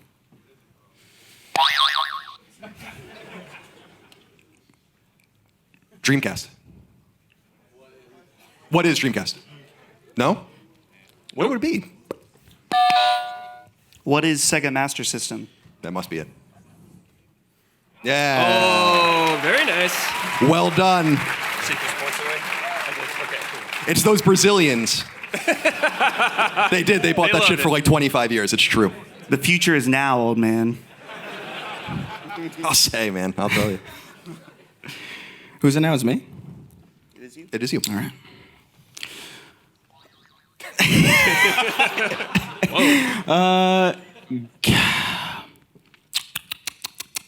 Characters 400. Fuck it. Okay. Audio listeners love that sound. Yeah. They love it. They better. The primary physical design and appearance of Uncharted's Nathan Drake was modeled after this real-life star of TV and film. Don't know this. Who knows it? I need points for the win here. I need points. Who is Johnny Knoxville? Huh? If that's wrong, is it? You gotta confirm whether you want that answer. Do you accept or deny the answer, Colin?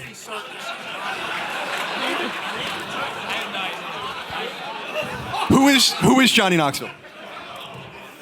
What? Is that real? Did you know? No. I needed that so In bad. fact, I needed it so bad. I still don't believe that. That's crazy. That's not. They The just said panic that. on his face. Hey, I'm just going to be honest with you. Dagan submitted that question. So if there's a problem, it's on him. I didn't recognize that. Yeah, I didn't look it up. Oh, good. We've vetted everything well. Very good. I never heard that in my entire life. Yeah, That's so that's strange. entirely new information. I wrote the seminal history of that studio, and I guess, that we skipped that one, I guess. So Let's do Game World's 200. All right. What? In World of Warcraft, this is the name of the fictional planet that serves the setting for the game. What is Azeroth? Yeah, that's correct. I get the real nerd cred. Boo, PC games. Boo. Hiss. All right. Let's do characters 500, please. I know I got to play hard here. This character was originally meant to be the sidekick in Duke Nukem Forever, but later appeared in a game named after herself. I wonder who submitted this question. This is from a different fucking reality. I think. Yeah. Duke Nukem. Why are we talking about Duke Nukem? I have no idea. I don't know anything about Because Duke Nukem. Ben's on our Ben? staff. Yeah. I don't know. I don't know the. Well, so can I choose you to answer the question? No. Oh, okay. No. I think you're out of... I know. You Yeah. literally have an answer key. I don't think it's... I know, but it was just, it was supposed to be funny, but I guess it wasn't very funny. I don't know.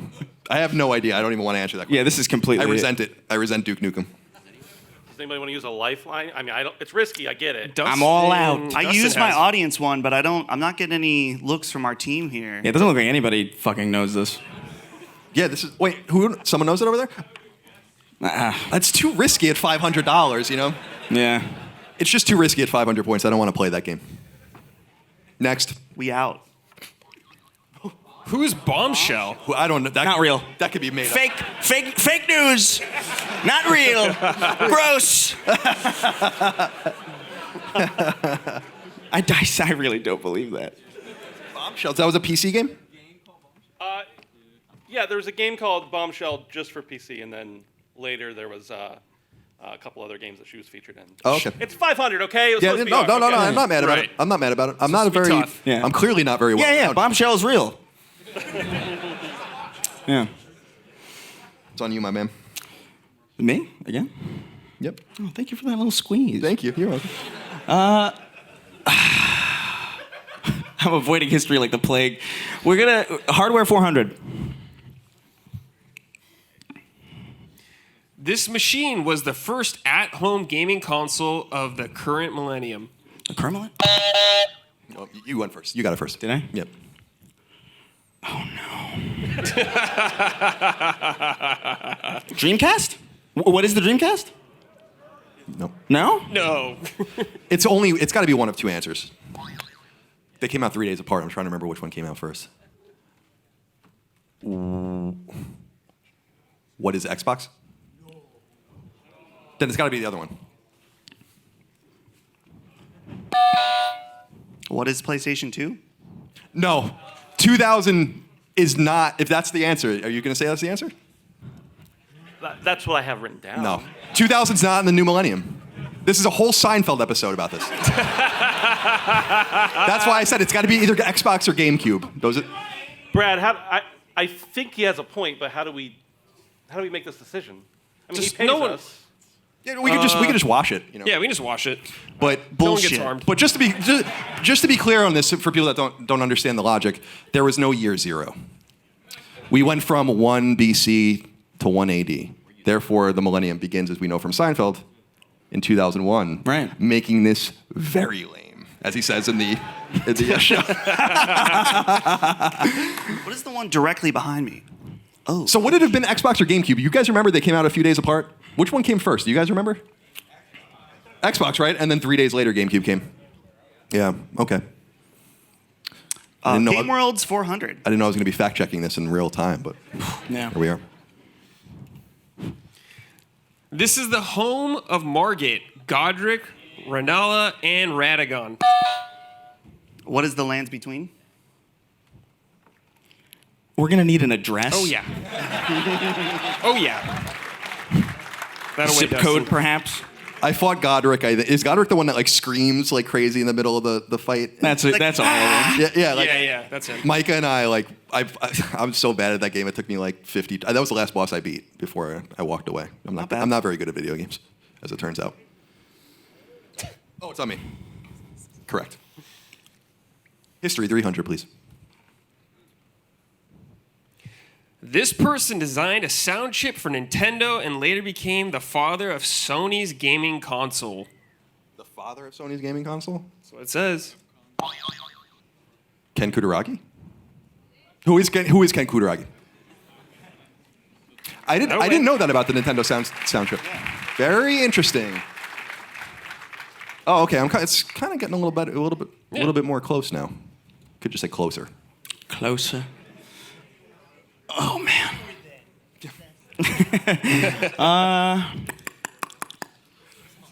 Industry, 5 hundo. This is the region in which Metal Gear Solid 2 first released. Japan. Where is? Is it where is or what is? What is? What is Japan? That is the correct way to format the answer, but the incorrect answer. What? What is the United States?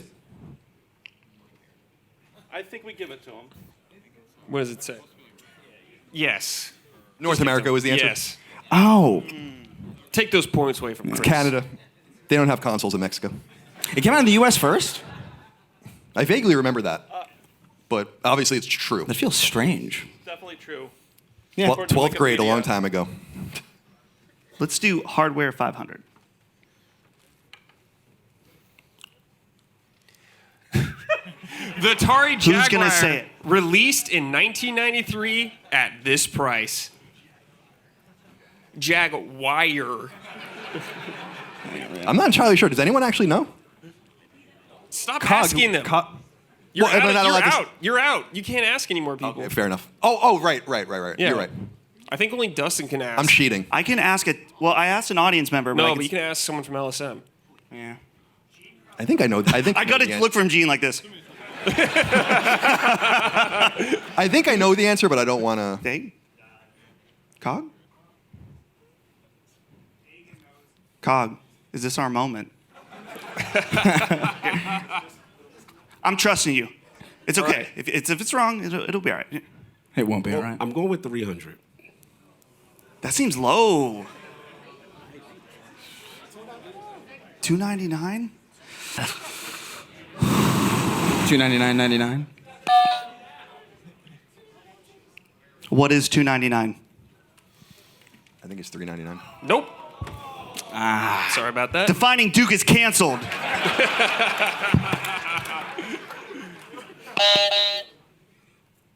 What is $3.99? No. Nope. I'm not answering. I'm good. I'm good. I want to know. Little strategy. Little strategizing. I'm too curious. What is it? $249. That's a dub price. I knew it couldn't have been $299 because that was like such a big deal when PS1 said that. I was thinking $399, so I was way off on that. I do remember them being in a pyramid in KB when they were trying to sell them for $20 each. So, God, that would have been sick to just know to buy those would have been smart. Key. Yeah. All right. History for 400, please. These two games launched with the Nintendo 64 in the United States. What is Super Mario 64 and what is Pilot Wings? 64. Yes, sir. Well done. Those were the days. Those were the days, all right. We had two games for like 5 months. It was awesome. Jesus Christ.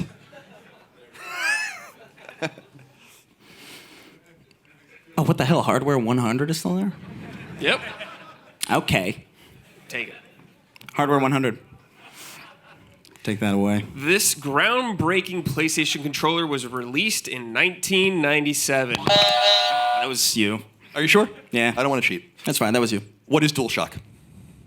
Yes, sir. That is correct. Nailed it. 2 questions left. So wait, what do we got here? History and Game Worlds. Let's do Game Worlds 500. All right. Yeah.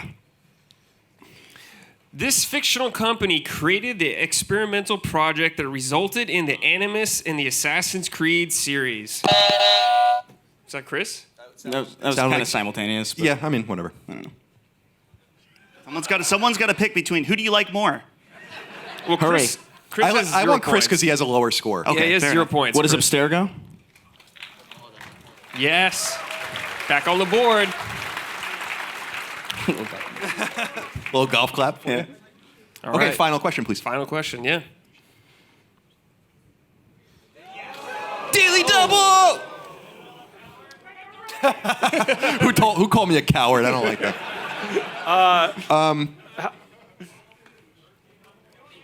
I'll bet 1,000, please. Okay. And I want to clarify, specifically with this question, not only do you not have any lifelines, but specifically with this question, Gene cannot answer it. This PS1 title is Squaresoft's first CD-based game. Last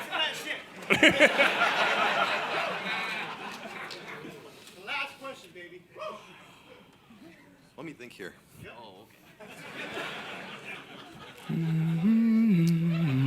Is it? Well, I have to answer because I. Yes, I, you do. What is Urgies? No. What is it? The answer is what is Tobal number 1? So close.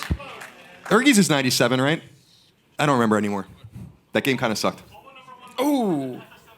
That's right. That's right. I didn't even have a PS1 at that time. Colin is our winner. Yes! Isn't he? Or do we have one more? No embarrassment Oh, today. you're right. Just kidding. Not yet. Just kidding. Just kidding. I was trolling. Final Jeopardy. Well, Cog? maybe Yeah. embarrassment waits. Cog, see. come up here.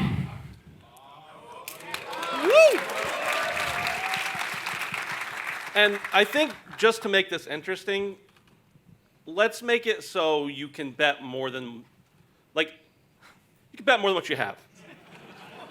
I don't know. Why though? We can all. Sorry. You can't bet more than what you have, but you must bet at least 100. Okay, that's different than what you said, but that's fine. That's Yeah. 100%. I changed my mind. Yeah, while I yeah. was So that's complete. Like we're in another place. 2 million. So we have to bet first, right? That's how it goes on Yes, Jeopardy. that is correct. All right. They have to bet first. All right. Okay. What's the bets? Well, go ahead, Dustin. Do you want to start? My first, 500.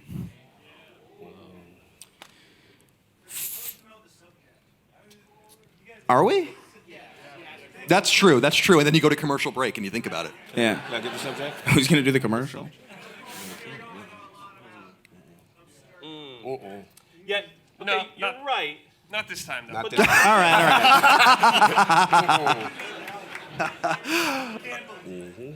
What'd you say? 500 you said? I said 500, yeah. gonna do 600. I'll bet it all. That's fine. Ooh. Okay. No balls. All right. There are three of these 4 expansions for Bungie's Destiny 2.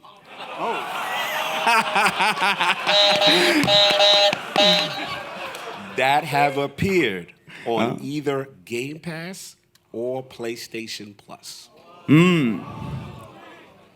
Okay. Come on now, Chris. Wait. What? It's Final Jeopardy. Got it right there. This is such a sacred symbol show. It's amazing. Thank you. Keep it on brand. Thank you. We'll start here. Oh, we have one pen? We didn't think this one through, did we? Here, you go first. The patron stole them. How do we have one pen? Yeah, give me that pencil. Thank you. Wait, but like, there's no privacy. Thank you. I won't look. Don't you cheat. Yeah, No. They don't cheat, audience. Have Watch some them. confidence in me. Can I win for that? That was good. Wow. That was ill. You didn't even move. Feeling the juice. I don't even know if I can name 3 expansions. I know one of them.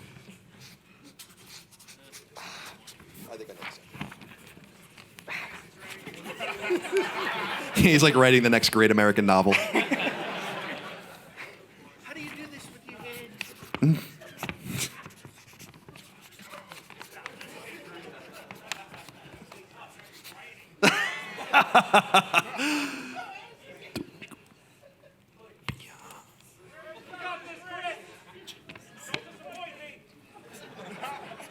Is that what it's called? What are you writing? Holy shit. I don't even know what the hell you're doing. It is completely fucking illegible. But the shapes are right. And that's what's important. How long do I have?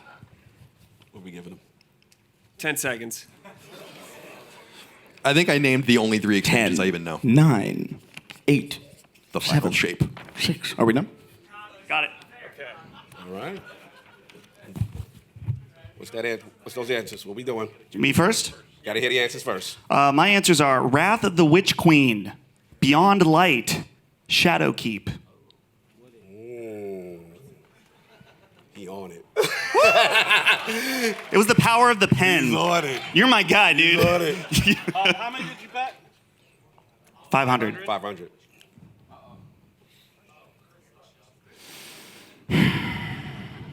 Oh, you were writing so much because your pen's broken. Yeah. They gave you the Sharpie that we specifically got rid of. Oh, yeah, I got this before. wrong. I got this wrong for sure. Okay, so I said Beyond Light, Forsaken, and the Witch Queen. Because the Wrath of the Witch Queen is not real. But I got COG approval on that. You can't take it back. I don't know. It's fake. It's not real. It's a fake game. What is it actually called? It's just the Witch Queen. I think in Ratchet of the Lich King. He said which queen. We don't need clarification. That's an L. You can't take the points back. You said which queen. We easily could. Nah, Dustin got that. Oh, Cog said you got it. Which queen? Yeah, we'll go with COG. COG knows. Yeah, he said which queen. Well, Chris knows too, though. But No. If Forsaken wasn't on it, then I got that wrong. I remember Forsaken being on it, though, for some reason. That is correct. That's correct. What? because there's more than 3, I guess, right? So. Oh yeah. Okay, so your answers are good then. I guess so. And I had the right Witch Queen. I think that's okay. I think I might have made one of these up. I wrote the Witch Queen. You can see here the Witch Queen. I wrote Lightfall, but is that real? Yeah, that's real. And then I wrote Beyond Light.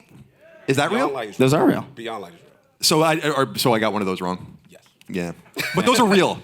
Yeah, those are real. They're real I'll take it. expansions. Lightfall, I don't think has been on it. I'm listening. It's good. I got to play Destiny 2 at some point. Not. It's okay. He went all in. Yeah, I went all in, so I got 0. That's okay. Destiny did you in, bro. Yeah. Destiny's doing Sony in too, so that's fine. What a great purchase that was. Jesus Christ. Did I win? Dustin, we had our My moment. boy, you Hold won! on, we got to riff for a second, but yes, Dustin, well done. Congratulations. Thank you. The true gamer. He is a true gamer. Checkmate, idiot. We're looking for your reward. Great, a Destiny final Jeopardy. That's fun. The reward is missing. Ben is furiously looking for it. Someone stole it. Who stole it? Oh no. It's actually gone. It's literally gone. It's literally gone. Well, it was a Burger King crown. Oh no. We picked up on the way. Yeah. Damn, I was eyeing that up. Yeah, it was pretty cool. Oh yeah. Wait, no. That's not it. That's not it. Something else looks like a Burger King crown? That's like right next to that's just trash. All right, well, regardless, you win, Dustin. Please give Dustin a round of applause. We got it. We did it, The Colin. truest gamer among them all. Well done. Well done, Dustin. Well done. I don't feel so bad about that. Why would I know that? I don't know anything like that. I wager wait. Wrath of the Witch Queen. Hey! Wait, Crown him. I need to be anointed here. Neil, there you go. This hurts me. Could you do it? Yeah, that's fine. I'll do it. This comes with a bonus, right? Okay. Your head's too big. Ah, there we go. Perfect. Oh, this works. Okay. This is a Kung Fu Panda? Yeah, because it's a 4th movie or something.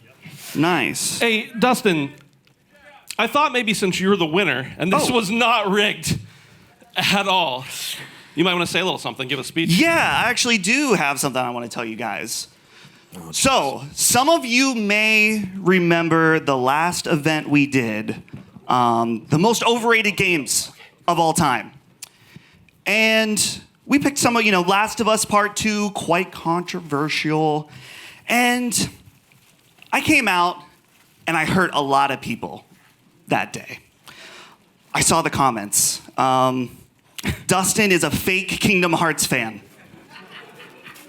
And this hurt me very, very deeply because, as you guys know, I love Kingdom Hearts. But as I said during that show, I'm an honest Kingdom Hearts fan. So I needed a way to rectify this. How do I get in the good graces of Kingdom Hearts fans really all over the world? So I figured out a way to bring more Kingdom Hearts fans into the fold. So I decided to do what Chris Reagan once called the most selfish thing a person can do, which is why I'm happy to announce I'm bringing a new Kingdom Hearts fan in this summer. Hey!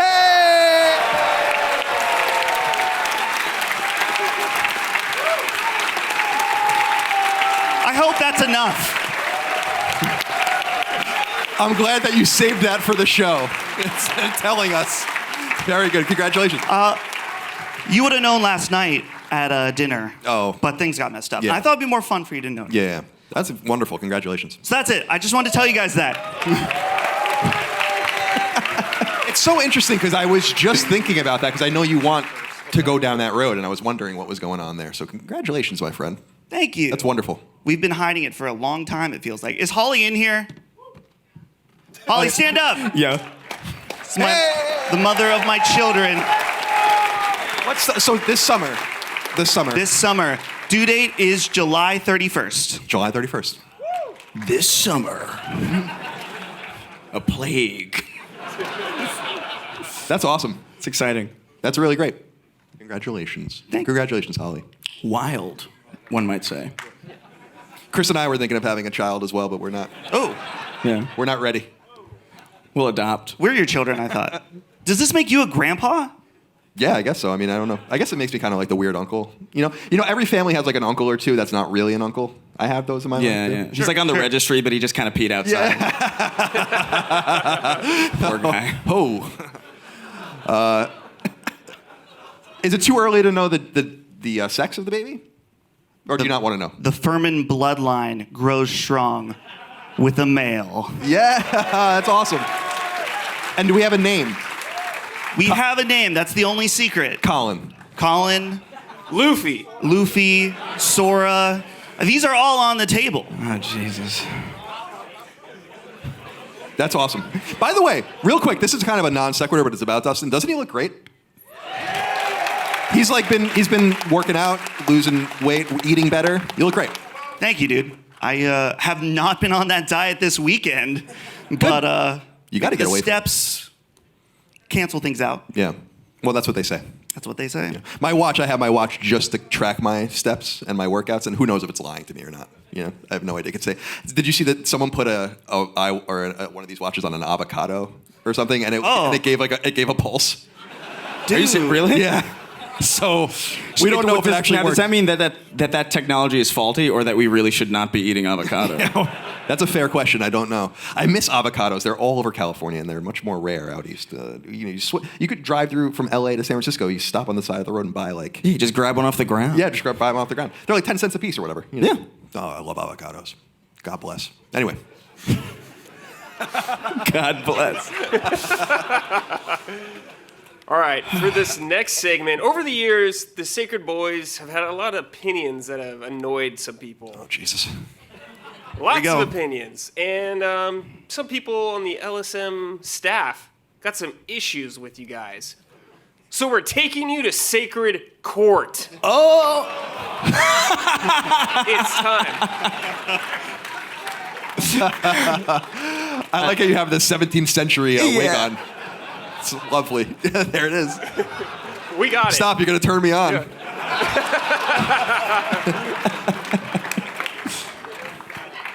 Like how Ben's just like disinterested.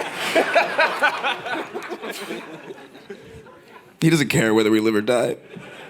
So I will be the judge of you guys, but the audience will be the jury. They will decide your fate. Well, I will ultimately decide it, but I will take it into their consideration. So we got some people coming in from the staff to air their grievances with you, and we're gonna hear the audience out what they think. But you can defend yourself also. Brad. Yes. I'm excited. Put on the wig. I'm going to. I'm going to. It's not time yet. Yeah, I have to like sit down. Can't wait any longer. Okay. I understand. Just fill some dead air then. By the way, who's pissed? I'm innocent. Thank you. Why do we still have these? No. Get those away from me. Sounds like I'm having a boner every minute when I have it in my... That's what it sounds like in real life. Yeah, that's what Micah knows to get away. So our first accusers are so aggrieved that they had to combine their case into one. And those individuals are Lord Cognito and Gene Park of the Washington Post. Oh, wow. This is like when states' attorneys general get together and sue the government. Just like that. I like those pants, Chris. I was just wondering. I love corduroy. Yeah, me too. Yeah. I feel like people are... I don't think people get I'm going to be honest with you. We need a minute. Yeah, that's fine. I was talking about this point at 10 when I went to Catholic school, I wore corduroys every day, and I think that's why I got tired of them. You know? Yeah. Yeah. Because that was a nice look. There are worse reasons to be tired of Catholic school. So, that's pretty good.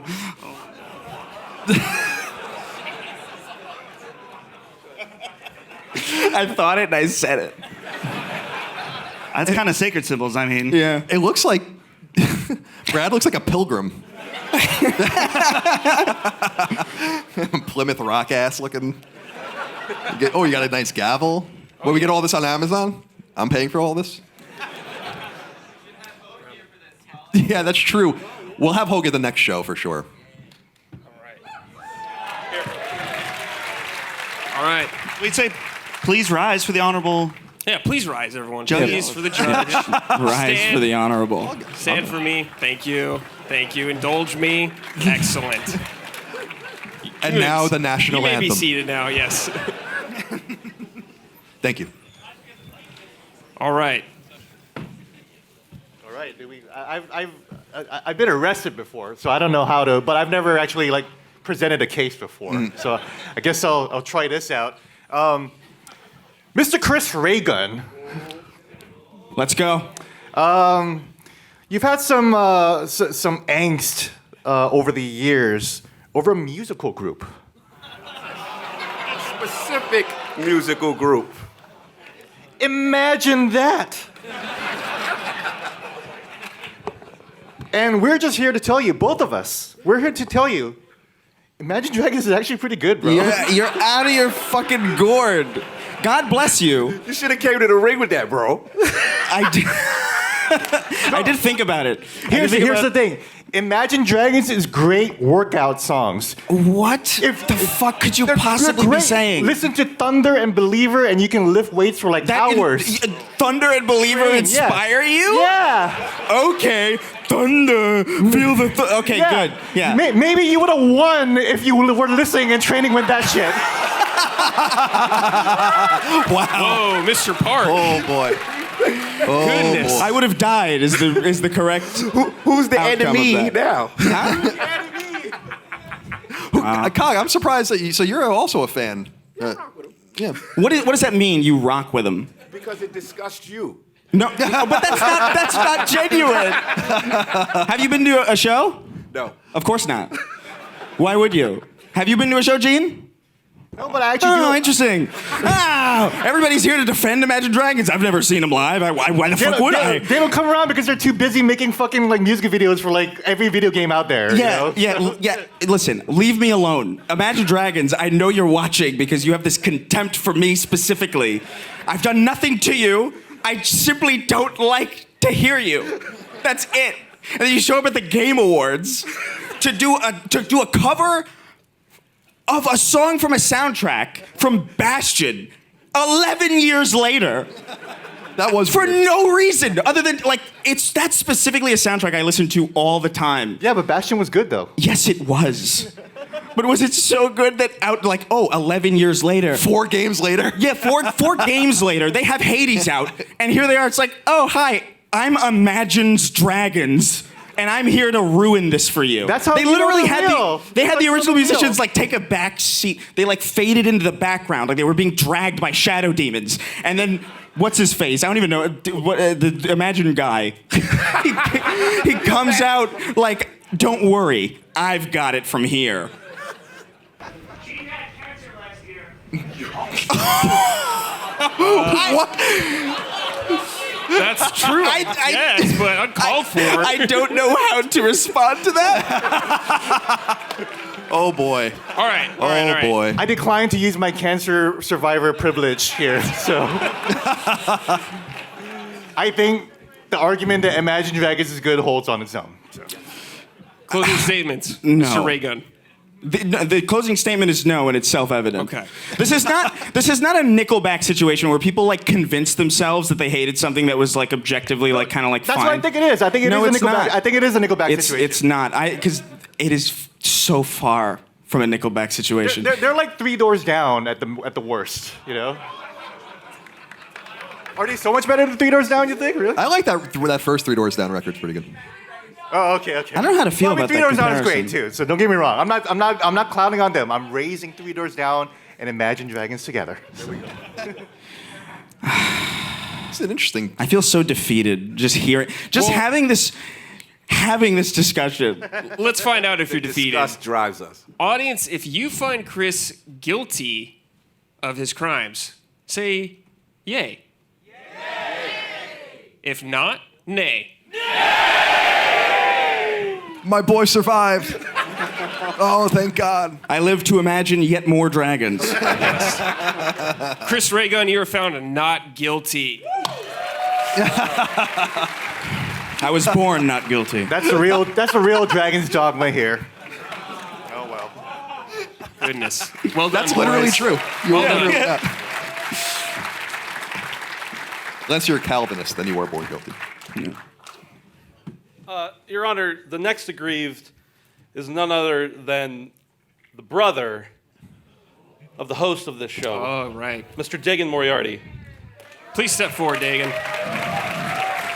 The Dagster. The Muster. Dag, be very, very careful. This thing's okay? Okay. I spent First of all, Ben, I want to tell you, I spent the first 10 to 15 minutes of the show thinking Dustin was stopping 7 times in the rain for weed. What? But you made a weeb comment? Weeb, yes. And I was like, when did Dustin become a pothead? You're around me enough and it happens. 15. And I literally missed the first 20 minutes of the show because I'm like, what happened? Did Dustin become... Anyway. And also, I can't get past the thing, Gene. The blue Yoshi? Not Bloshi? Yeah, that's what I was thinking. Right? Like, not... Okay. That was Anyway. my fake stupid guess. But Bloshi sounds a little bit hot, too. Bloshi sounds. He's got that tongue. Stand down. I know. Don't tell George. All right, you guys. So let me find it. Oh, of course. Now it went down further in my emails. Give me a second here. Doesn't Dagan look like Delson Rowe in that hat? He has no idea the reference. I bring it up over and over again, and he still has no idea what it is. But it is totally a Delson Rowe hat. No, I know it now. Okay. Can you believe that game is 10 years old? By the way. Isn't that weird? Oh, we're all dying slowly but surely, are we not? Dagan, take it away. All right, my friend. So, Kyle, this is one, when this was pitched to me, this is what I immediately thought of. And I hope it doesn't... I think the faithful, the sacred faithful, will be able to relate to this. But it's definitely... Let me pitch it to you this way.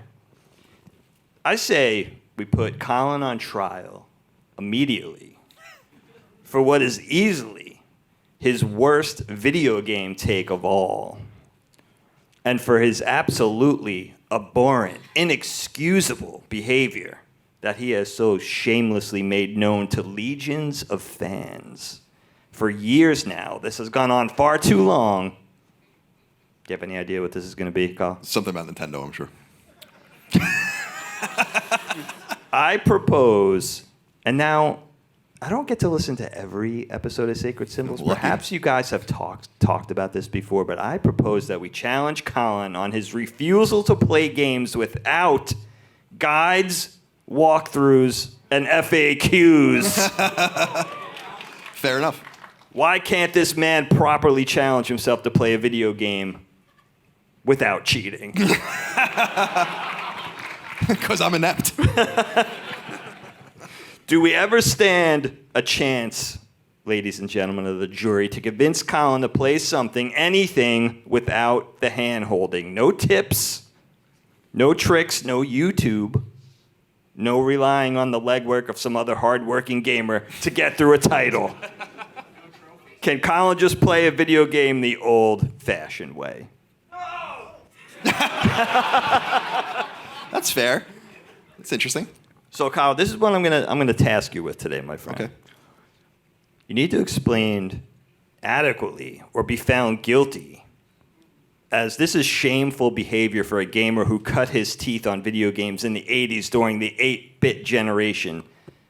Did I teach him nothing? You taught me a lot. Yeah.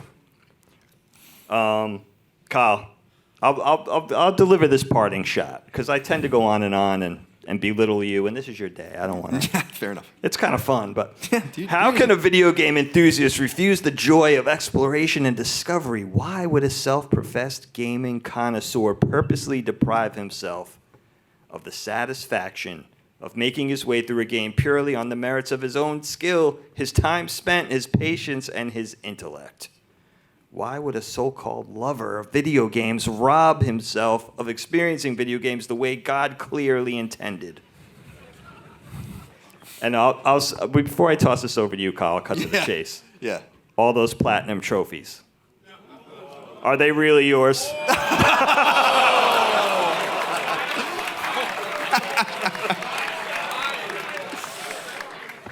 Oh, my own blood.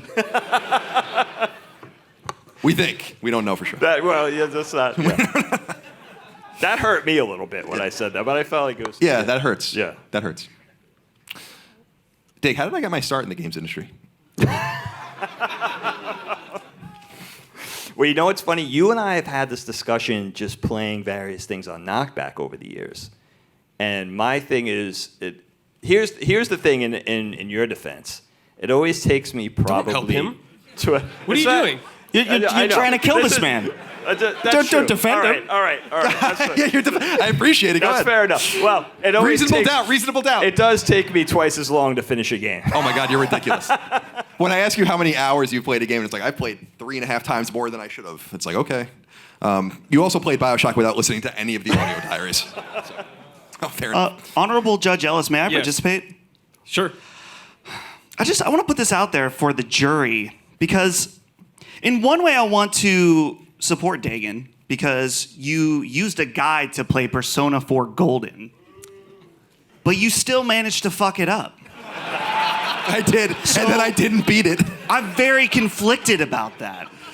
I played it for 70 hours, broke the social links before the final dungeon, and then never beat it because I was so mad. All right. Well, first of all, and I'm sure we talk about my past all the time, I wrote 94 of those strategy guides from scratch. So clearly, I know how to play a game, how to play a video game. And you're right, we grew up, I mean, I tell you all the time, like I was beating Kid Icarus when I was like 4 or 5 years old. I can barely even beat it at all anymore. I'm much worse at games. I feel like it's a time management thing for me. First of all, there are games that come out that I don't follow guides for. Usually games that I really care about. So like when The Last of Us Part 2 came out, or when I played Final Fantasy VII Remake for the first time, or things like that, I actually don't play with a guide. But we have to be efficient in these days of trophy hunting. And also, things like Persona, so like and Micah and I reflect on this a lot, and she disagrees with me, because I always, I'm asking her when she was playing Persona 3 Portable, like, are you using a guide? How do you know? I don't want to miss any of the social links. I don't want to play this game again. So I'm not following like a beat for beat walkthrough, but often like, what can I miss? Or how can I avoid having to play this game again? Or how can I avoid missing a side quest? Does this feed into trophies? Of course. Am I addicted to that? Yeah. Do I feel like it gives me a little bit of credibility? Probably more in my mind than in anyone else's.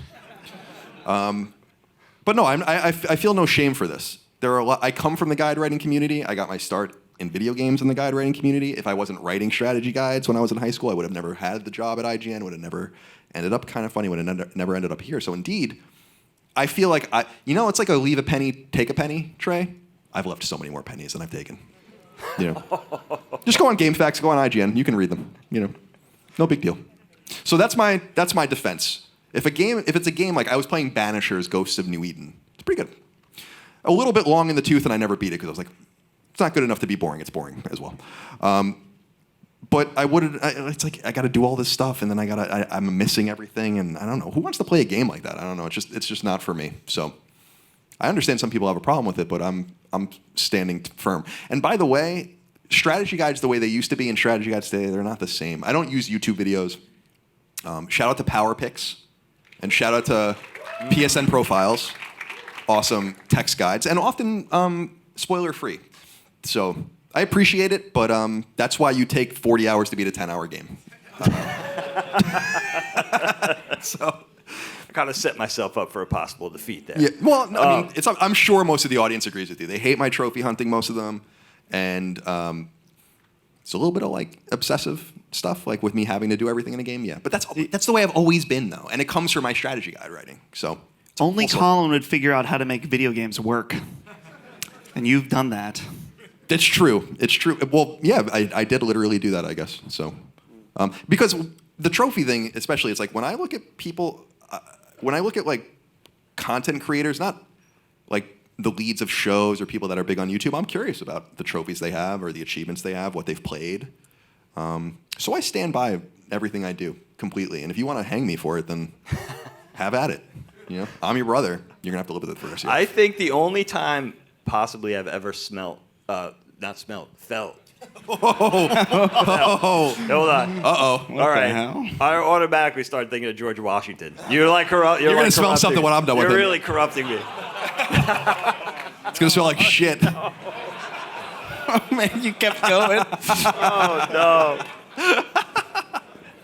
I felt smarter than you maybe for the only time ever when you would admit that you thought the puzzles in Uncharted were hard. Dude, Uncharted. Which Uncharted was it? Uncharted. There's that one where like the statue, you have to like go around and it's like a huge room-sized statue. Yeah. I'm like, well, I saw that the first time. I'm like, I'm not doing that. Decidedly not hard. Like I will admit that I literally see things in games where I'm like, I'm not doing that, and then I just go and look it up. I'm not playing games to solve puzzles. That's not fun for me. It's like The Witness and stuff like that, where people had like notebooks and they're like taking pictures. Like, it's cool. It's cool. I appreciate it, but it's also kind of lame. So, have you ever used your own guides? Yes, sadly. When I played The Legend, I wrote a Legend of Zelda guide, which is still the top game facts guide for the original Legend of Zelda. I wrote it in 10th grade, which is pretty wild. And a few years ago, I used it. Because I have this walkthrough where it's like, in the original Zelda, you can do a bunch of things before you go to the first dungeon. So you can get like a bunch of heart pieces, the next sword, the next armor, and so on and so forth. But I guess in some way, when I look back at those guides, like I knew that stuff from other guides, which is kind of interesting. So it's like, where did it all begin? Like when we had Nintendo Power back in the day. We wouldn't have known how to beat anything without those. And it's interesting because you say that, Dig, because we admit that games like Castlevania 2 and Faxanadu and other games would have been unbeatable without strategy guides back in the day. So maybe that's where the rooting was in terms of where that comes from. So I'll let everyone have at it. If they want to put me away, that's totally fine. Want to put me in gamer prison? That's fine. I am curious to see where the Sacred Faithful come down on this. All So right. I know they love their Kyle, but this Well, is do they? This I is don't a know. polarizing. This is a divisive one. Is Colin Moriarty guilty of being a filthy casual using walkthroughs or not? Audience, say yay or nay. Yay's first. Okay. Okay. Oh my God. Oh no. Sic semper tyrannis. And nays. Oh, they know who butters the bread, Dig, and get the hell out of here. It doesn't matter. I'm still saying you're guilty. Oh my God. No, Oh I'm my just God. kidding. This is like the People's Court in Nazi Germany. Oh no. No, you're not guilty. Not guilty. You've passed. Thank you. Yeah. By the way, the court system in Nazi Germany really was called the People's Court. I'm not talking about the People's Court on TV, which is also great. Just pointing that out. Your Honor, I have a case to submit that is a kind of a collaboration between myself and Mr. Matty Plays. Oh, okay. Dustin Furman says the words that he does not like ketchup, pickles, or mustard. However, to my understanding, other than on accident, Dustin has never intentionally consumed any of the three. So my problem is not as much, I don't mind if you don't like them. Maddie doesn't mind if you don't like them. Our contention is, you may not say you do not like something without having tried it. This is a slippery slope, but I'm going to get into it later. I can name all sorts of things you can get into that you shouldn't try. Yeah. Let's start with Dustin first. Sure. Well, yeah, it's pretty simple, honestly. I mean, ketchup is truly vile. Oh my God. Clearly. Boo! Listen. This is America, Listen. sir. This is America.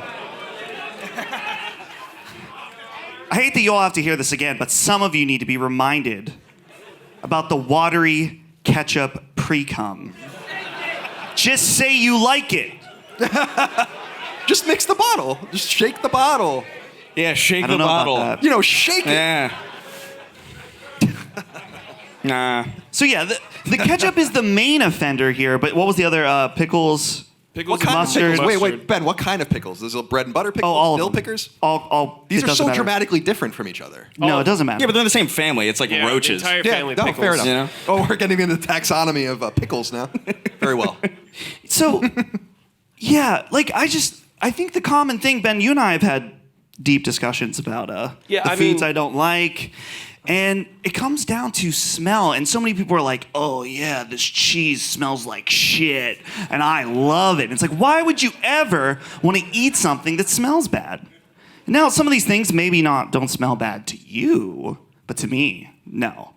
So, Ketchup sucks, and if you like it, you suck. Period. Wow. I don't care. You guys booed me? Enough. Boo. Enough. I feel like Mr. Put Batting me in Plays the is gonna electric come chair. Rafters. Let's relax. He is right. Oh, you are correct. I'll die with him. If he's killed, I'll die with him, and then Colin will be alone. I know what. And he'll be talking to himself on a podcast for 4 hours. He'll be like, wait. "What'd you think of Final Colin, Fantasy VII? I enjoy thought it was rendering wonderful." the show. He'll be slowly going mad. But Chris, have you tried them? What do you? Yes, of course. Right, exactly. So your point is valid. You are not guilty. But of this he's offense. still correct, though. No, the grievance is not that he doesn't like them. It's that he says he likes them. Yeah, but would you Or doesn't blame? like them, but has but never would you tried blame them. somebody who is like, I've never eaten human shit. Today's the day. But today's but I don't think I like it. I think that's valid to just not like something if you have a pretty good indication that it's probably equivalent to human shit. Are you saying ketchup's equivalent to human shit? Yeah, basically. Okay. You should. I think it's fucking terrible. Like, I really don't understand it. It's just a sugary tomato syrup. It's so good. It goes on everything.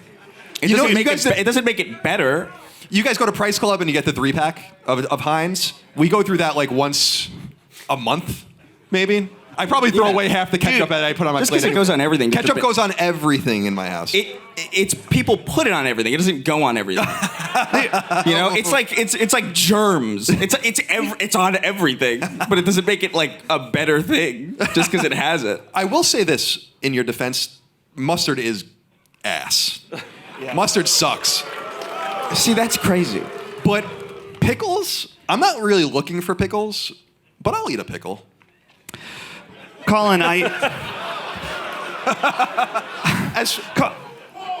ketchup though is holy. Ketchup. Colin, I appreciate your assistance here. I don't need it. So fair enough. I want to be clear. You thanked Micah at the beginning of the show. Where's Micah at? Micah, I was at your house once. I think this is when it was over Christmas break, maybe one of the many times I was there. Micah cooked us a delicious meal, roast beef, and it was fantastic. And you know what Colin does? He looks at Micah and he's like, "I need bread for this. I'm sorry." And he drowned that shit in ketchup. It was a little disrespectful, I felt. I think she's used to it. It probably is a little disrespectful, but it's how I was brought up. We talk about egg sandwich. Brought up ruining food. You guys are mostly you New Yorkers. What do you put on your egg sandwich? Ketchup, right? Or you can put mayonnaise. Yeah, SPK, exactly. I worked in a deli for years, and you would write that down. It's like 2 eggs over easy, SPK. And Micah doesn't like the ketchup on the egg sandwich, which I don't. But I don't try to push it on her. I just want to be in my own little moat where I eat ketchup on everything. Some say this is a Mick thing, like an Irish thing, and maybe it is. But I don't really care about my Irish heritage, to be perfectly honest with you. I'm American. And we have Heinz ketchup from your neck of the woods. And now pickles too. Now Dagan and I went to school on Long Island with some of the Heinz kids as well. So maybe we're a little biased. But now there's bad ketchup. You know what gets me mad is when you go to a restaurant, like a nice restaurant, and then maybe you order you're there for lunch, you order like a burger and fries, and they give you like their own ketchup. It's like, can you just give me the Heinz ketchup? I'll even take Hunt's over whatever bullshit you're trying. Why are you making your own ketchup? It's like aioli. Just give me the goddamn Hellman's mayonnaise or the Duke's in the South and be done with it. Now, as far as your situation, I just want to know, I wonder if you would like a bread and butter pickle or if you would like a dill pickle. There's all these different options. When I worked in the deli when I was a kid, we had a big barrel of pickles. And you would pull them out, and you'd just eat them with your sandwich. You would slice them in 4s. You would give one to each person that got a sandwich. They would always just down it. So maybe you're the odd man out. So, Colin, are you speaking in support of or opposition to Dustin? I'm just speaking. Okay. You were saying that what you were saying was a traumatic thing to hear, but you were like really wistful. What is this? I am wistful for being young. I'm almost 40. I'm definitely wistful for my high school years at this point. You mentioned the salt, pepper, ketchup. Yeah, SBK. Oh, dude. So I went to a bodega with my best friend, Brandon here. You guys saw him in the video. Shout out, the most glorious ginger. He's mentioned like every week. And he was like, man, I'm finally going to get the salt, pepper, ketchup. Let's go. And I was sitting there beside him and I saw him eating it. I didn't say anything. I was like, no. It looks so gross. Oh my God. It was let's all have a try over the sandwich. wrapper, dude. And I watched the guy just it right on this beautiful sandwich. That's the thing too. It's such a gorgeous sandwich, and then You're eating your egg sandwiches dry? It's not dry if you have good eggs and good other ingredients. Like when you're drying out bacon, it's like it's crispy and there's no juice on it. The eggs are fried. Why is there salt when it has bacon? Yeah, that's a good point. That's a fair point. To get more of it. It needs salt? You guys are gonna die. The bacon. Whatever. So, Your Honor, I rest it in your hands and the jury's to decide if Dustin is guilty of all that stuff. Wait, but it's three. I would say it's 3 counts, right? Because like I'm here as a witness in support of the mustard hatred, but then after lunch when we come back into the court, I'm in the same box, same witness box, and now I'm against him. So, Your Honor, I'm seeking the death penalty for all 3 members of Sacred Symbols. Yeah, Chris said he would die with me. Chris and I have a death wish if you haven't noticed, so. Can we hold hands when we die? Yeah. Oh, that's so Let's cute. go. I don't want to do this. I'm gonna run. All right, jury. Is Dustin Furman guilty of being negligent and a fool for ignoring ketchup, pickles, and mustard? Yay? Nay. What about nays? I love the one guy going, kill him. My child's gonna grow up without a father. Yeah. Can name him Ketchup. Over ketchup. Ketchup Furman. Little Ketchup Furman. We have to name him that now. That's how I can live. Dustin Furman, I sentence you to death by ketchup. Oh no. That's like an Amanda Show sentence. Drowned in ketchup. We can't talk about Nickelodeon anymore. Oh, that's right. Oh. By the way, all that Nickelodeon, like I'm seeing all this stuff going around, but that's like beyond. It's like beyond my entire era. So when people are saying like, "Oh, these shows," I'm like, I don't even. That's a made-up show, right? Like Drake and Josh is not made up. I'm like from the Clarissa Explains It All era. Right. Salute your shorts. Yeah. Etc. You guys, anyone remember this show Space Cases? Yeah, 1 season, good sci-fi show. Anyway, I don't mean to take it away, Your Honor. Surprise. We're gonna let the audience present a case if they have any. We have a couple special bailiffs who are gonna. We're gonna pick what 1 or 2 here. Yes, about 1 or 2, depending on how long-winded you are.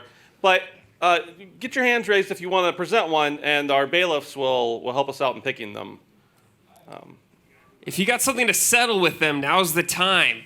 Say your piece. Remember, I'll ban you from Patreon. 2 seconds. He will.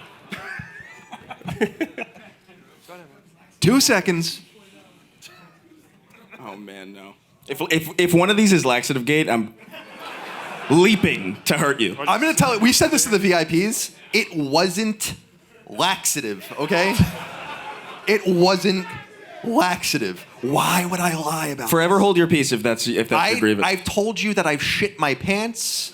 I've told you about all the horrible heartbreak I've been through and the sadness and all the fucked up things, and you think I'm gonna lie about that? Well, that's interesting. Anyway, that's interesting. Right. What's your name? My name is Darius. All right. It's like from the Bible and stuff like that. Nice. Sweet. Please present your case. I've had a problem with the comment that was made, I don't know how many weeks ago on the podcast, about specifically Chris saying that peanut butter and jelly is not a sandwich.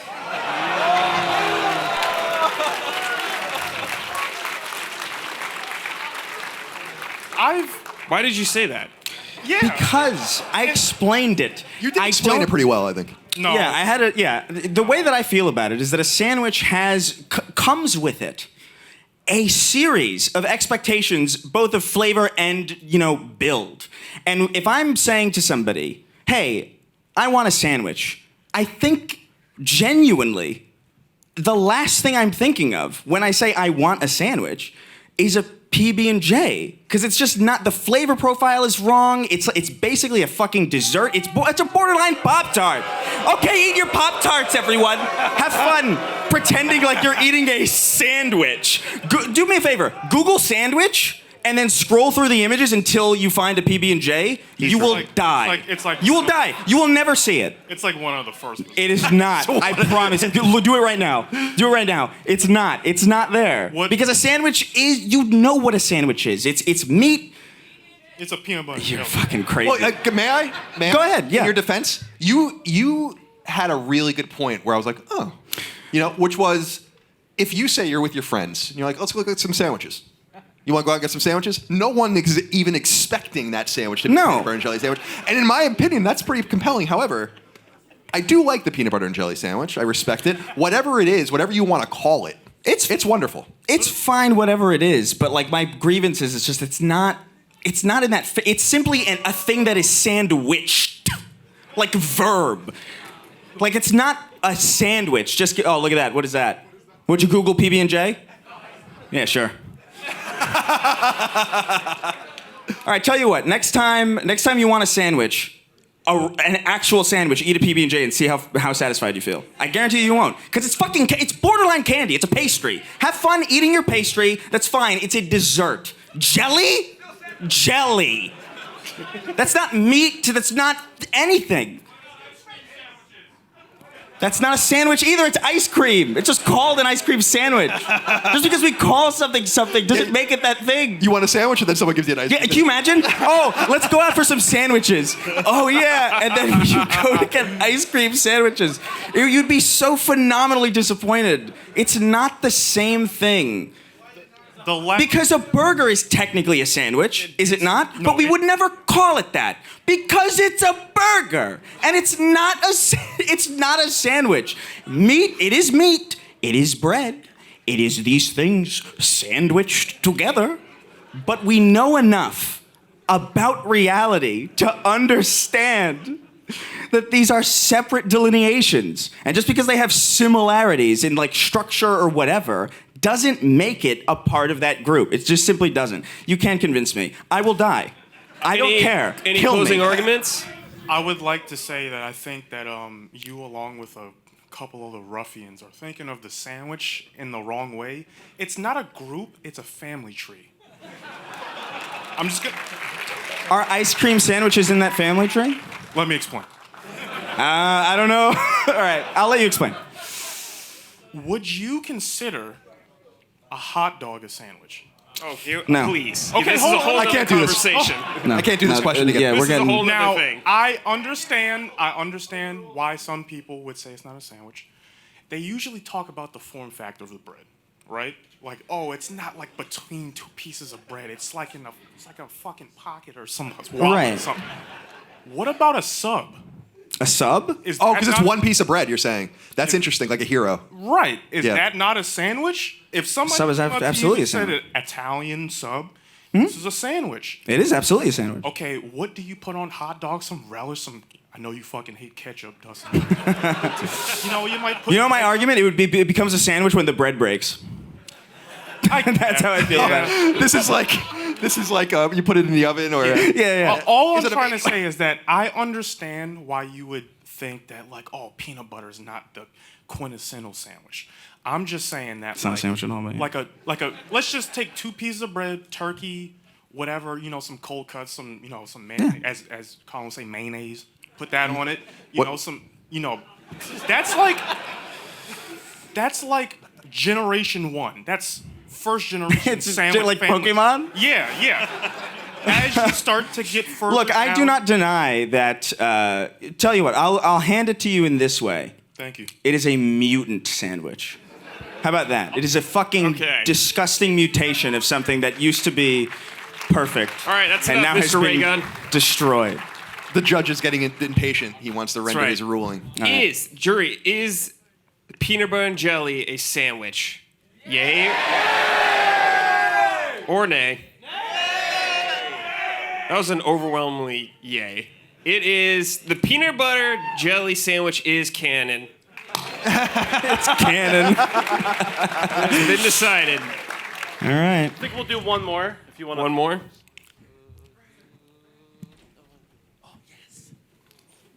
Tell us your name, sir. He's excited. Hi, my name's Kevin. All right, Kevin. What do you got?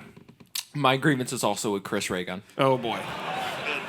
On a recent episode of Summon Sign, Brad quizzed you on anime characters. Yes. All right.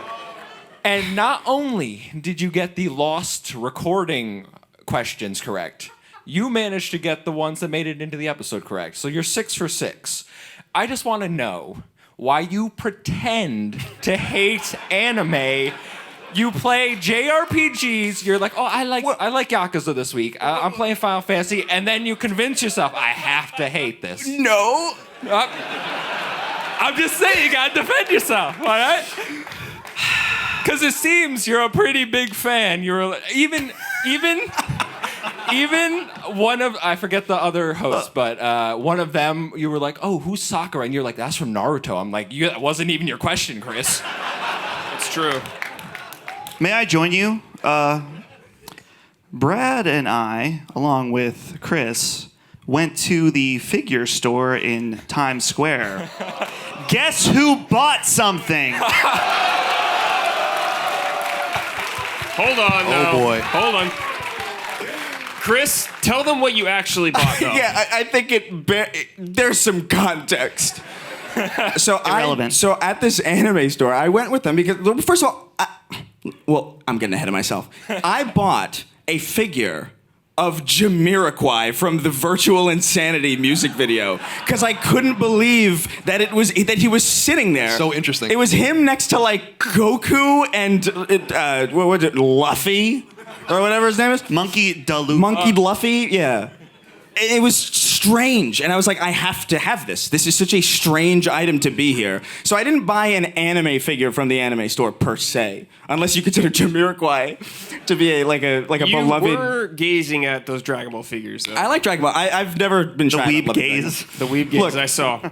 I would say that I have a history with anime. Like I've watched some. And I know a lot about some. Like specifically, I remember Naruto and Dragon Ball being like really formative anime that I would watch in like high school with like friends of mine. My friends are super interested in it, and there were great games, a lot like the Dragon Ball Z Budokai games and the Naruto Ultimate Ninja Storm games. They were fun games to play, and so obviously, yeah, like you kind of absorb things through osmosis. But I'm not sitting there like watching like Clannad or something or like. No, I know it because I've. That's You fair. seem to I know did a know lot it. of the names, though. Listen, my issue has always been just. I think honestly, my issue has just been my experience with some more than eager fans of the genre who have made it kind of unfortunate. And you know these people, the people Dustin. with the Naruto headbands running through, Area like 51. the Naruto headbands running through gym like this, and they're doing all that crazy shit. They're screaming, Show them your hand and signs. it's no. I was shocked that you could do that. Show them the hand This is signs. more evidence. Yeah, I want to see a Chidori. I do know that. I know a lot about some. And to be fair, like I honestly, and this is real, I have been very close-minded to it because of these things that I remember from like high school and stuff, and these like the people that were like way too into it, and just there was like a weird. There's just a weird social thing going on there in high school where it's just like, I don't know if I want to end up like this, but I do like it, and I think honestly since Akira Toriyama passed away, I've been kind of reflecting on it a lot and thinking about like, maybe I am a little too harsh on it. Because Dragon Ball, like I love unequivocally. Like I that's such a formative, important thing to me and to my childhood, and everything about it was just so like his iconic style and just the fact that it was like some of the first media that I'd like really like drew my obsessions. And so, yeah, I mean, I don't know if I'm going to start watching One Piece because it's a million episodes. But, yeah, maybe I'll start watching a little bit more and being less judgmental about it.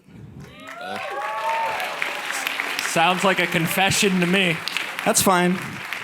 I would still argue that I'm not like look. There are degrees to this. Oh, for sure. And I think I'm like maybe like level 1.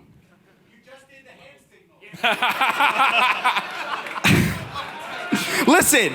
Okay. I don't know no hand signals. It's because I started editing really young, and like when I was a kid practicing editing with like Windows Movie Maker and stuff, the only real usable footage you had, because downloading real MP3 or like MP4 and like actual like QuickTime movies was like took really long. The most easy video files that you could download back in the day were GIFs. And there were a lot of anime GIFs, and I remember I would practice editing to them, and there was one GIF of that Chidori, or like whatever it was. I don't know what it is. It the Chidori? I don't know shit about it. I don't know. Whatever. It might be Fireball or something. It was from Naruto, and so I saw that clip like a million times, so I just knew it.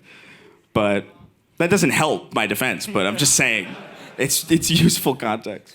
Yeah. You also had a Persona 3 song playing in your stream the other day. Do you remember that? What? You totally had a Persona 3 song playing on your stream. Oh, well, it was in a related No, it was in the related music for the Ridge Racer soundtrack, which is fucking really good, by the way. Ridge Racer Type 4, I think. The soundtrack is crazy good. And it was in the related for that, which it does sound kind of like it's very Persona-esque. I like the music in Persona. I just can't play it for like a fucking 200 hours. That's All fine. right, audience. But am I so guilty that you would kill me? Well, That's fucked up. I'm not seeking the death penalty. I think we just make him play a JRPG or watch One Piece. We've talked about this behind the scenes. We'll see. We'll see. All right, audience, let's make it official. Is Chris a weeb? Yay or nay? Yay. Overwhelmingly yay. And remember, we got a couple naysayers. You're clearly delusional. Chris, this is on camera, by the way, so people will be able to see this for future proof. Posterity. Yeah, Chris, you are guilty of being a weeb. Welcome to the club. Hey, let's give it up for the Honorable Bradley Ellis.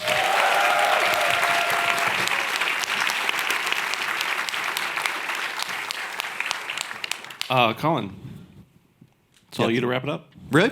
It's time to go? I mean, that was pretty dramatic, wasn't it, when I tried to get my watch to go?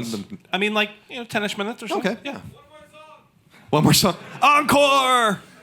When you see band and you're like hoping that they get to the songs in the encore and they never do, that you want to hear, it's the worst. Well, it's kind of a heady time, I think, in some way. Like, our show is old. It's getting old. Last Stand is getting old. I founded Last Stand in March of 2017.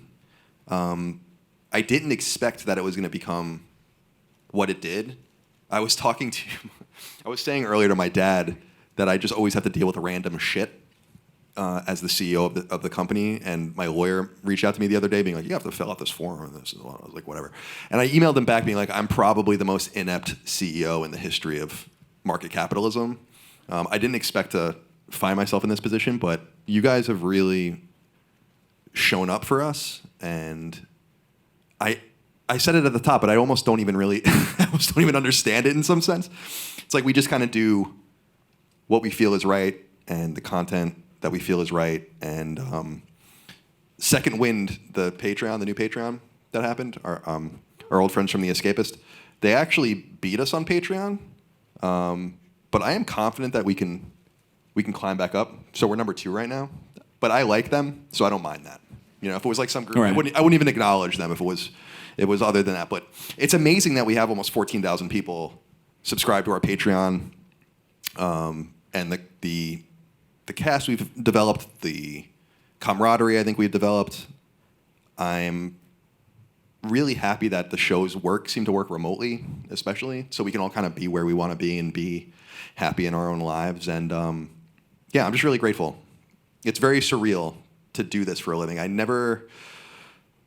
I just didn't expect. I got my first job offer at IGN when I was 19, and I was going to be the editor of IGN GameCube. and I declined, and I went back to college. I was there for a summer for an internship, and I don't know if my parents remember, but I was on the phone with them constantly trying to figure out if I wanted to take the job and leave Northeastern or go back. And I went back to Northeastern, and I'm glad I did. But at that point, I had let go mentally of being in the games industry. And I played games, and I still freelanced for IGN, but I thought I was going to do something else with my life. You have to understand, after I was an intern at IGN, I was an intern at Massachusetts Historical Society, transcribing journals from the American Revolution and newspapers and doing all this crazy stuff. And my life was just totally different. And people at IGN changed my life and brought me out to San Francisco, and that brought us here. And it's amazing that in just a couple of years, it'll have been 20 years ago that happened. And I wrote my first FAQs 25 years ago. So I don't know how this really happened, I guess is what I'm saying. And it all happened because of you guys. I'd love to speak to each one of you. I wish I had the time to understand what we can do better and what we can do worse. But yeah, I just appreciate it. And that's it. I don't know if you guys have anything you want to say to the audience, but I thank you guys. It means a lot to me. It's a surreal existence. And the one thing that's really important to me is that the shows are entertaining and not too serious, and that they're there for you. Because I know, and I hear the stories, and I heard them today even with the VIPs, I work these ridiculously long hours, and your shows are in our ears constantly, and I'm in a truck, or I'm doing this, or I'm doing that. And I think it's important for us to do live content like this to remember that we only see numbers or comments. It could all just be fake for all we know. It's obviously not, but it's data. And doing things like this are a reminder that we we touch an audience. And that what we do, I guess, matters in some small way. And I find that kind of remarkable because there's so much amazing content on the internet. And maybe it just, I don't know. It's just amazing. And I appreciate it. Thank you. We got to do more of these live shows, I think. And hopefully we'll do a couple more later in the year. Not here in New York, but maybe we'll come back to New York at some time. And it's a little surreal to, I grew up in the shadow of New York City, and Chris grew up in New York, and that's the first time anyone's ever cheered Yonkers. And the island is, where Dagan and I grew up is it's just over there, and you kind of always look at this place and it's very mystical and interesting, and then you kind of do something cool in a theater like this, and you get to execute on a vision or whatever. And by the way, I'm really proud of the guys for putting this together because I really had nothing to do with it, and I'm so grateful again for the team. So thank you guys for that. So that's basically it.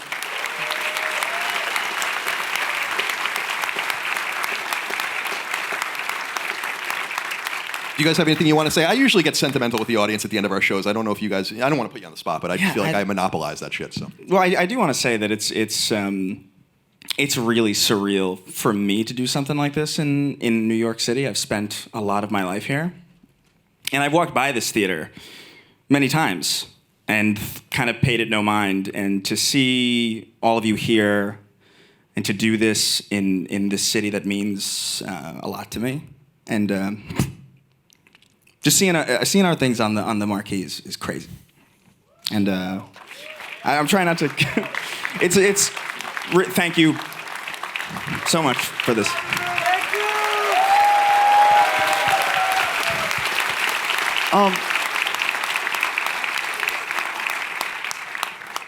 I guess I'm last here.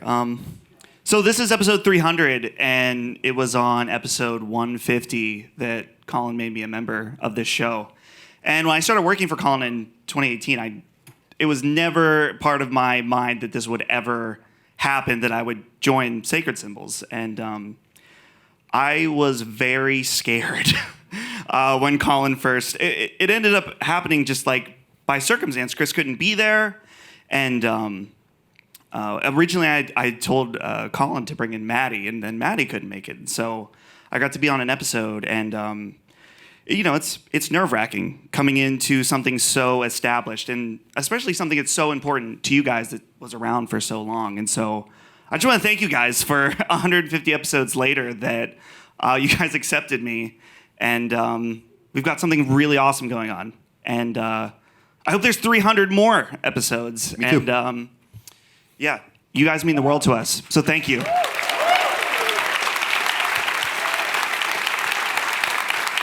Yeah. Yeah, it's surreal. I have so many memories, and I've done 2 other PlayStation podcasts, and they were all different. Like each of the shows is different, and both of my old shows still go, and so you can kind of compare and contrast them, and what you like and what you don't like about each of them. But it really is like a unique combination. It's funny because you can't let the commentary on the internet like get to you too much. People talk a lot about what you do. It's part of the job. You eventually have to. This is something I learned at IGN a long time ago. Is you just kind of have to steel yourself against it. It still hurts. What hurts me even more though, people talk shit about me all the time. It's fine, but it's like when they don't understand one of my castmates or they think this about this or this about that. It's like this is our show, and we're gonna do it to the best of our ability. And yeah, that level of acceptance is pretty dope. And I won't deny that like we just have a huge built-in advantage because especially Chris and I, we're professional entertainers. So you can kind of spend time honing a craft that a lot of other people, like our friends at Iron Lords, for instance, they have to work other jobs. Imagine how much more powerful they'd be if they were in our position and they were able to dedicate all of their time to it. This is it's a lucky thing. It's not like natural, it just develops because of that. So I'm grateful, and and that's basically it. And again, I wanted to thank all the team members. Gene, yeah, please. I just want to say something because, as an audience member mentioned, I had cancer 2 years ago, and I just want to thank the audience here. I think it was touch and go, man. I might have not been here, man, and I just want to thank you, Colin. You're mentioning people who are online and saying all this shit. And while I had cancer, like they were attacking me. And it was you guys that backed me up, man. So someone in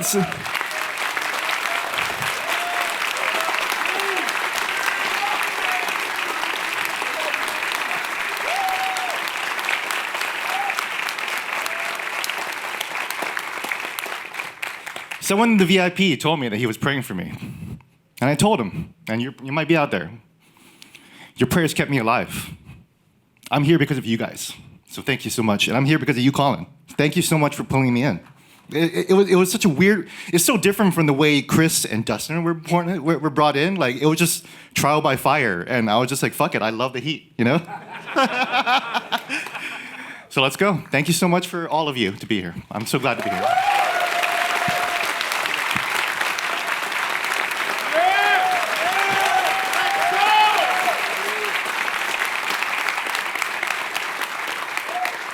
It can't be understated how much shit Gene got when he joined us.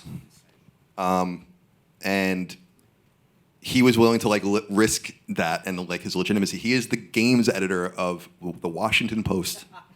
It's a serious gig, in that he was willing to kind of overlook that. I think it did a lot for us, and I'm really appreciative of that. I'll never forget that. And the same with Cog and others. Like, people were just willing to. There's like this unfair thought about what we are, or who we are. Even Chris, like.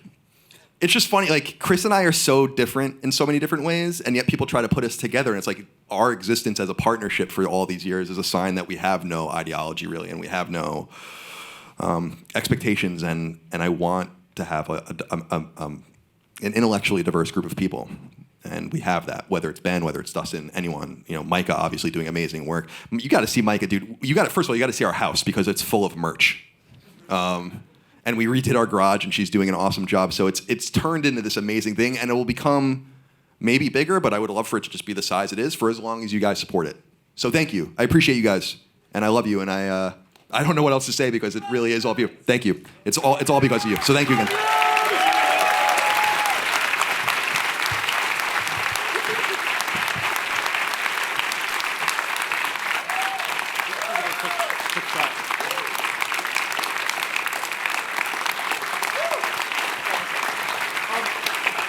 One more thing.